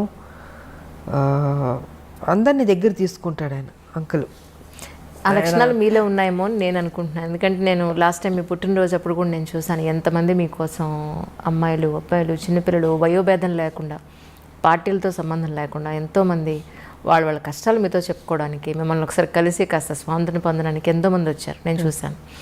సో మీరు కూడా ఒక మెంబర్ అయి ఉంటే ఏమో మీరు చేయగలిగేంత మీ వంతు మీరు చేస్తుండేవాళ్ళు. నాకు ఆల్రెడీ ఈ బాధ్యత పెద్దది ఉంది కదమ్మా. ఆల్రెడీ నాకు తెలంగాణలో మా బీజేపీ కొట్లాడుతుంది అంటే ఆ టీఆర్ఎస్ కరప్టెడ్ పార్టీని దించాలి, దించాలి. సో మాకు అది సరిపోద్దా? అది ఎందుకు ఉన్నారు కదా, పెద్దలు ఉన్నారు మాలో. వాళ్ళ ఐ థింక్ ఎలక్షన్స్ అయిపోయినాయి కాబట్టి ఉంటారు, ఎవరో ఒకళ్ళు డిసైడ్ చేసుకుని ఉంటే బెటర్. ఉండాలి, ఒక పెద్ద దిక్కు అన్నది ఉండాలి, క్రమశిక్షణ ఉండాలి. ఫస్ట్ క్రమశిక్షణ పోయింది. ఆ క్రమశిక్షణ ఎందుకు పోయిందో నాకైతే అర్థం కావట్లేదు. బాగోదు, చూడడానికి కూడా బాగోదు కదా. సో అది ఎవరన్నా ఒకళ్ళు దాంట్లోనే అందరూ కూర్చుని డిసైడ్ చేసి ఒకరికి ఆ బాధ్యత ఇస్తే బెటర్ అన్నది నా అభిప్రాయం. ఇక్కడ కూడా లోకల్, నాన్ లోకల్ అనేది కొంత టాక్ వినపడుతుంది. దీని మీద మీ అభిప్రాయం ఏంటి మ్యామ్? ఒకటమ్మా, ఇప్పుడు మన తెలుగు వాళ్ళం కాబట్టి తెలుగు వాళ్ళు ఎక్కువ మంది రావాలని కోరుకోవడంలో తప్పులేదు. ఇది ఎప్పటి నుంచో చాలామంది, అంటే ఇంకొకళ్ళు బయట నుంచి వచ్చేవారన్న వాళ్ళని అవమానించడం కాదు. ఏ ఒక్క రాష్ట్రం నుంచైనా వచ్చేవాళ్ళు వస్తుంటారు, చేసేవాళ్ళు పని చేస్తుంటారు. కానీ చాలా కాలం నుంచి తెలుగు ఆర్టిస్టులు అన్నది ఎక్కువ రావట్లేదు. హీరోయిన్స్ కూడా ఎక్కువ మంది లేరు. ఇప్పుడు మా టైంలో మేము ఉండేవాళ్ళం, బట్ బయట హీరోయిన్స్ కూడా వచ్చేవారు. బట్ ఎందుకో తెలీదు అది రావట్లే. సో మన తెలుగు వాళ్ళు ఎక్కువ మంది ఆర్టిస్టులు, హీరోయిన్లు కావచ్చు, హీరోలు కావచ్చు, మిగతా క్యారెక్టర్ ఆర్టిస్టులు కావచ్చు, తెలుగు సినిమాకి సంబంధించిన తెలుగు వాళ్ళు ఎక్కువ ఉంటే బాగుంటుంది అన్నది ఇది ఎప్పటి నుంచో జరుగుతుంది ఇది. బట్ ఏదైనా మనం పక్క రాష్ట్రాల నుంచి వచ్చిన వాళ్ళని మనం అవమానించడం కూడా తప్పది. మనం తెలుగు వాళ్ళం, మనం గౌరవించేవాళ్ళం, ఆప్యాయతగా దగ్గర తీసుకునేవాళ్ళం, మర్యాద ఇచ్చేవాళ్ళం. సో కుటుంబంలా చూసేవాళ్ళం మనం. కాబట్టి మనం ఇంకొకళ్ళని విమర్శన చేయడం కూడా తప్పు. ఇప్పుడు మనం ఉన్నాం, మేము వేరే లాంగ్వేజ్కి వెళ్ళి పని చేయట్లేదు, అప్పుడు వాళ్ళు కూడా అనుకోవచ్చు కదా మన గురించి. సో ఆలోచన కరెక్ట్ కాదు అది. ఎవరి టాలెంట్ వాళ్ళది. తెలుగు వాళ్ళు ఎక్కువ మంది ఉంటే ఈ ప్రాబ్లం ఉండేది కదా, లేరు కదా. లేకపోబట్టి పక్క రాష్ట్రాల నుంచి వాళ్ళని వెళ్ళి తీసుకుంటున్నారు. ఎవరేం చేయగలుగుతారు? ఇప్పుడు ఎవరన్నా ఎక్కువ మంది మేము నటిస్తామని ముందుకు వచ్చిన వాళ్ళు వద్దు అని ఎవరు అనలేదు కదా. ఆల్మోస్ట్ తగ్గిపోయింది. ఎందుకు మరి? కారణం భయమో లేకపోతే ఇంట్రెస్ట్ లేకపోవడం చాలామందికి, ఏమైనా కారణం కావచ్చు. బట్ మనం ఎవరిని ఇంకొకరిని హర్ట్ చేయొద్దు. మనం ఇట్స్ ఫిల్మ్ ఫీల్డ్ కాబట్టి ఏ ఆర్టిస్ట్లను ఎక్కడన్నా ఏ లాంగ్వేజ్లోగానే వెళ్ళి పని చేసుకోవచ్చు. సో అదే అనుకుంటాను. వేరే ఏదైనా ఉంటే దాని గురించి మాట్లాడితే బెటర్ అనేది నా అభిప్రాయం. కానీ 80s, 90s మనం తీసుకుంటే, ఇప్పుడు మీ సంగతి తీసుకుంటే 10 ఏళ్ళు 15 ఏళ్ళు మీరు హీరోయిన్గా అలా స్టాండర్డ్గా నిలబడిపోయారు. దగ్గర 18 ఏళ్ళు, నియర్ 28 years 40కి వచ్చేసాను. 40 అయిపోయింది. అలా మాకు అసలు కనిపించట్లేదు. 40 years కానీ ఇప్పుడు చూస్తే హీరోయిన్స్ హార్డ్లీ 4 years 5 years తర్వాత మళ్ళీ అసలు మనకు అంత స్టాండర్డ్స్ ఎక్కడ మనకి కనిపించట్లేదనే చెప్పుకోవాలి. ఇప్పుడు శ్రీదేవి గారు కానీ, మీరు కానీ, కొంతమంది నేమ్స్ తీసుకుంటే అన్ని సంవత్సరాలు ఆ హీరోయిన్ అనే ఆ ఒక కిరీటాన్ని అన్ని సంవత్సరాల పాటు లాక్కుని రాగలిగారు. ఇప్పుడు ఎందుకు అలా జరగట్లేదంటే కారణం ఏమై ఉంటుందంటారు? కాలం మారిపోయింది, మైండ్ సెట్ మారింది. అప్పుడు సినిమాలు చూడగలుగుతున్నాం, అప్పుడు పాటలు బాగానే ఉండేవి. ఇప్పుడు పాటలు ప్యాటర్న్ మారిందంటే ఇప్పుడు జనరేషన్ అవి నచ్చుతుంటాయి, నచ్చచ్చు. సో ఇప్పుడు కథలు బాగానే ఉన్నాయి, ప్యాటర్న్ మారింది. హీరోయిన్లు అంటే ఏ 4 సినిమాలు 5 సినిమాలు వరకు చూస్తున్న తర్వాత ఇంకేదైనా వేరే హీరోయిన్ అయితే బాగుంటుంది అన్నది ఆలోచన వచ్చి ఉండొచ్చు. అప్పుడైతే కంటిన్యూస్గా మమ్మల్ని చూసేవారు. అవునండి. పాత్రలు అలా ఉండేది, సినిమాలు అలా హిట్ అయ్యేవి. గొప్ప గొప్ప డైరెక్టర్లు, మంచి బ్యానర్లు, నటిమణులు అందరూ గొప్పవాళ్ళు, ఎవరు తక్కువ కాదు. హీరోలు కావచ్చు, ఇప్పుడు ఎస్వి రంగారావు గారు, ఎంతమంది గొప్ప గొప్ప వాళ్ళు ఉండేవారు ఇండస్ట్రీలో. రామారావు గారు, నాగేశ్వరరావు గారు, సావిత్రి గారు, జమున గారు, శారద గారు, వాణిశ్రీ గారు, అంజలీదేవి గారు, భానుమతి గారు, కన్నాంబ గారు, సూర్యకాంతం గారు, ఎవరిని తక్కువ చేసి మాట్లాడదు. అందరూ గొప్పవాళ్ళు. నువ్వా నేనా పోటీ పడి చేసేవాళ్ళు. సో ఇప్పుడు ఏంటంటే ఆర్టిస్టులు సినిమాలు మారిపోయినాయి, సబ్జెక్టులు అంత హెవీ సబ్జెక్ట్స్ లేదు, లవ్ సబ్జెక్ట్స్ కానీ. సో ఇప్పుడు ట్రెండ్కి ఇది కరెక్ట్గా ఉండొచ్చేమో. అండ్ వాళ్ళకి ఓకే ఈ హీరోయిన్ చాలు నెక్స్ట్ అన్న ఫీలింగ్లో ఉన్నారు పబ్లిక్ కూడా. కొంతమంది పర్లే ఒక 6-7 years వరకు లాగుతున్నట్టున్న 10 వరకు కూడా లాగినట్టు ఉన్నారేమో అనిపిస్తుంది ఇప్పుడు కొంతమంది. మరి మేబీ ఫ్యూచర్లో ఇంకా తగ్గిపోవచ్చు, ఇంకా ప్యాటర్న్ మారొచ్చేమో.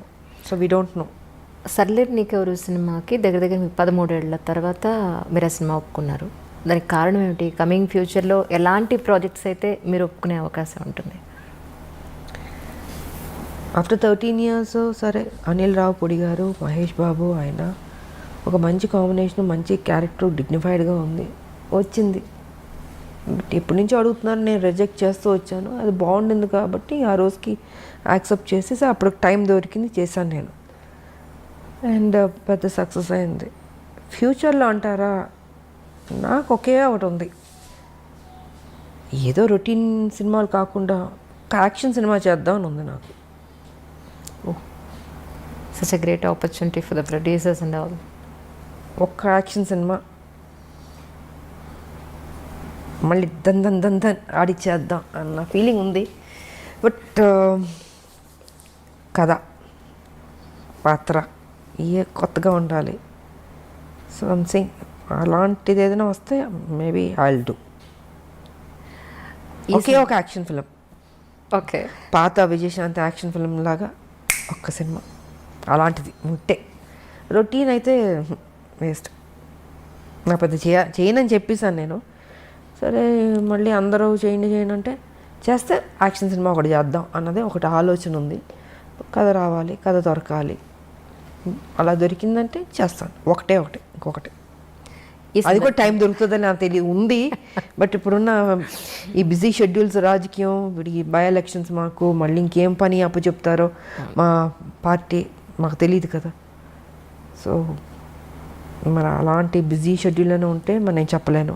టైం దొరికితే చేయొచ్చు, అంతే. ఈ సందర్భంగా తెలంగాణ ప్రజలందరికీ కూడా మీరేం చెప్పదలుచుకున్నారు? నేను చెప్పదలుచుకుంది ఎప్పుడు ఒకటే చెప్తాను, ప్రజలకు నేను ఎప్పుడు మంచిగా చెప్తాను. ఈసారి మాత్రం బీజేపీని డెఫినెట్గా మీరు గెలిపించుకోండి, బీజేపీని నమ్ముకోండి. ఈ కష్టాలు చాలు. మనం ప్రజలు ఎలా అయిపోయారంటే వాళ్ళ అమాయకులు కాబట్టి టీఆర్ఎస్ ఓటు వేసేస్తారు నమ్మి. ఓటు వేసిన తర్వాత అయ్యో నాకు ఇది రాలేదు, అది రాలేదు, ఇది చేశారు, అది చేశారు, ఇవన్నీ ఎందుకు? మీ కేసీఆర్ ఆయన పార్టీ ఏం మోసం చేస్తుందో మీకు అందరికీ తెలుసు. సో తెలుసు కాబట్టి ఇంక ఓటు వేయకండి. వేసి బాధపడ్డం ఎందుకు? వేయకుండా తప్పించుకుని బీజేపీని గెలిపించుకుని ఈసారి బీజేపీని అధికారంలో తెచ్చుకోండి. ఇవాళ చూడండి, వర్షం వస్తే మొత్తం ఒక సముద్రంలా ఉంది. హైదరాబాద్ మొత్తం సముద్రంలా ఉంది. బోట్లు వేసుకెళ్ళచ్చు మనం. అదే చెప్తున్నా, రోడ్లు బాగాలే, డ్రైనేజ్ సిస్టమ్ బాగాలేదు, మొత్తం చెరువులు కబ్జా అయిపోయింది. వాటర్ ఎక్కడికి వెళ్తుంది? మీరు వరంగల్ తీసుకున్నా, ఏ జిల్లా తీసుకున్నా ఇదే పరిస్థితి. ఇంతకుముందు నేను ఎప్పుడు చూడలే హైదరాబాద్ ఇలాగా, ఇంత దారుణమైన పరిస్థితి నేను చూడలే. హారబుల్గా ఉంది. అక్కడ నివసిస్తున్న ప్రజలు కూడా భయపడి వణికిపోతున్నారు. వర్షం రాకుండా ఉంటే చాలా దేవుడు అని ఫీల్ అవుతున్నారు. వచ్చిందని మునిగిపోతున్నాయి ఇళ్ళు. మ్యాన్ హోల్స్లో వెళ్ళిపోతున్నాను. నువ్వు మ్యాన్ హోల్స్లో ఎందుకు ఆ సేఫ్టీ తీసుకోవట్లేదు? వర్షాకాలం అని తెలియదా? ఎందుకు తీసుకోవట్లేదు? కేర్లెస్గా ఎందుకు ఉంటున్నారు? చనిపోతున్నారు. బాడీ ఎక్కడికి వెళ్తుంది, ఎప్పుడు దొరుకుతుందో తెలియదు. సో ఇవన్నీ చాలా ఉన్నాయి మాట్లాడాలంటే, అది పెద్ద సబ్జెక్టు. నేను ఒకటే చెప్తాను ప్రజల్ని, తెలంగాణ ప్రజల్ని, దయచేసి ఇంకా ఈ రాక్షస పరిపాలన మాత్రం మర్చిపోండి టీఆర్ఎస్ని. ఇంకా టీఆర్ఎస్, కాంగ్రెస్, ఎంఐఎం వీళ్ళందరూ ఒకటి. ఇంకెవరన్నా వచ్చినా కూడా ఆయన తీసుకుంటాడు. ఈ డ్రామాలో ఒక డ్రామా ఉంటుంది. కాబట్టి ఇప్పుడైనా మేలుకుని తెలంగాణని కాపాడుకోవాల్సిన బాధ్యత ఇంకా ప్రజలదే ఉంది. సో ఏదైనా ఏ పార్టీకి వేద్దాం అనుకుంటే ఇంక బీజేపీ ఉంది. మీరు ఆలోచించుకోండి. బీజేపీకి ఎప్పుడూ ఇవ్వలేదు మీరు అవకాశం. మరి బీజేపీకి ఇంతకుముందు మీరు ఇచ్చి సరిగా పరిపాలన చేయకపోతే మీరు తిట్టచ్చు. ఇంతవరకు రాలేదు, ఇవ్వలేదు. సో ఇప్పుడు మీరు ఇవ్వండి, ఇచ్చి చూడండి, చూసి బెటర్ అవుతుంది అనేది నా అభిప్రాయం. ఇంత వరస్ట్గా మాత్రం ఉండదు. ఇక్కడ ఎవడు అమ్ముడుపోయేవాడు ఉండడు, ప్యాకేజీలు మాట్లాడుకునేవాడు ఎవడు ఉంటాడు బీజేపీలో? ఒక డిసిప్లిన్ ఉండే. ఎందుకంటే నరేంద్ర మోడీ గారు ఉన్నారు, అమిత్ షా గారు ఉన్నారు, నడ్డా గారు ఉన్నారు, మా పార్టీ టీమ్ వర్క్గా ఉంది, అన్నీ బాగుంటుంది అన్నది నా అభిప్రాయం. కానీ కరెక్ట్ డిసిషన్ తీసుకోండి ఇప్పటికైనా అన్నది నేను చెప్పదలుచుకుంది. ఈరోజు మీకు ఇంత గుర్తింపు వచ్చిన, రాజకీయాల్లో ఇంత మంచి పొజిషన్లో ఉన్న, మీ పర్సనల్ లైఫ్లో ఇంత గొప్ప స్థాయిలో ఉన్న ఒక లేడీ అమితాబ్గా ఎదిగిన, దీని అంతటికీ కారణం ఎవరు? మీకు రుణపడి ఉన్నారు సోన్స్ వాళ్ళకి నేను ఈ సందర్భంగా కృతజ్ఞతలు తెలుపుకోవాలి అంటే ఎవరికి చెప్తారు? దేవుడు, ప్రజలు, అంతే కదా. ఇందాక మీరు అన్నారు ఇంటర్వ్యూలో, ఇంత మంచి మంచి సినిమాలు పడిందంటే ఎంత గొప్ప విషయం, అసలు రేర్ కదా. మరి ఎవరిచ్చారు అది? దేవుడు. ఇవాళ తెలంగాణకి నన్ను తీసుకొచ్చింది దేవుడు, నన్ను నడిపించింది దేవుడు, పార్లమెంట్లో కొట్లాడేట శక్తి ఇచ్చింది దేవుడు, నాకు సపోర్ట్ చేసింది ప్రజలు, సినిమాలో కానీ పాలిటిక్స్లో కానీ. సో నేను దేవుడికి ప్రజలకి థ్యాంక్స్ చెప్పుకోదలుచుకున్నాను. నిజంగా ma'am, such a great journey. Actually మీరు ప్రత్యక్ష రాజకీయాల్లో ఎప్పట్లాగానే ఇంకా యాక్టివ్గా ముందుకు వచ్చి ప్రజల సమస్యలు మీ వరకు ఇంకా యాక్టివ్ అంటే మనం ఏదో ఇప్పుడు యుద్ధాలు చేసుకుని యాక్టివ్గా ఉండదు, ఆటోమేటిక్గా వచ్చిన. ఎందుకంటే ఇది ఉద్యమం కాదు కాబట్టి మనం చేయాల్సిన డ్యూటీ మనం చేస్తూ పార్టీని స్ట్రెంగ్తన్ చేసుకుంటూ, పార్టీ ఏ బాధ్యత ఇచ్చినా దానికి కరెక్ట్గా మన పబ్లిక్లోకి తీసుకెళ్ళి సక్సెస్ అవుతుంది. It be very wonderful job అవుతుంది, నో డౌట్ అందులో. ఎందుకంటే యాజ్ ఎ విమన్ మీ దగ్గరికి ఎవరు సమస్యతో వచ్చినా ఆ సమస్యను క్లియర్ చేస్తారని పర్సనల్గా చాలామంది చెప్పిన వాళ్ళు ఉన్నారు. ఆ రోజు మీ బర్త్డేకి వచ్చినప్పుడు వాళ్ళందరూ చెప్పింది అదే. సో మీలాంటి వాళ్ళే రాజకీయాల్లోకి వస్తే ఇంకా బాగుంటుంది అనేది మా యాజ్ ఎ విమన్గా నా స్వార్థం కూడా ఉంది నిజంగా. నేనంటే సేవ చేయడమే తప్ప నాకు ఇంకేం ఉంటుంది నా మైండ్లో. నిజం. 24 hours ఇంకా అదే ఉంటుంది నాకు.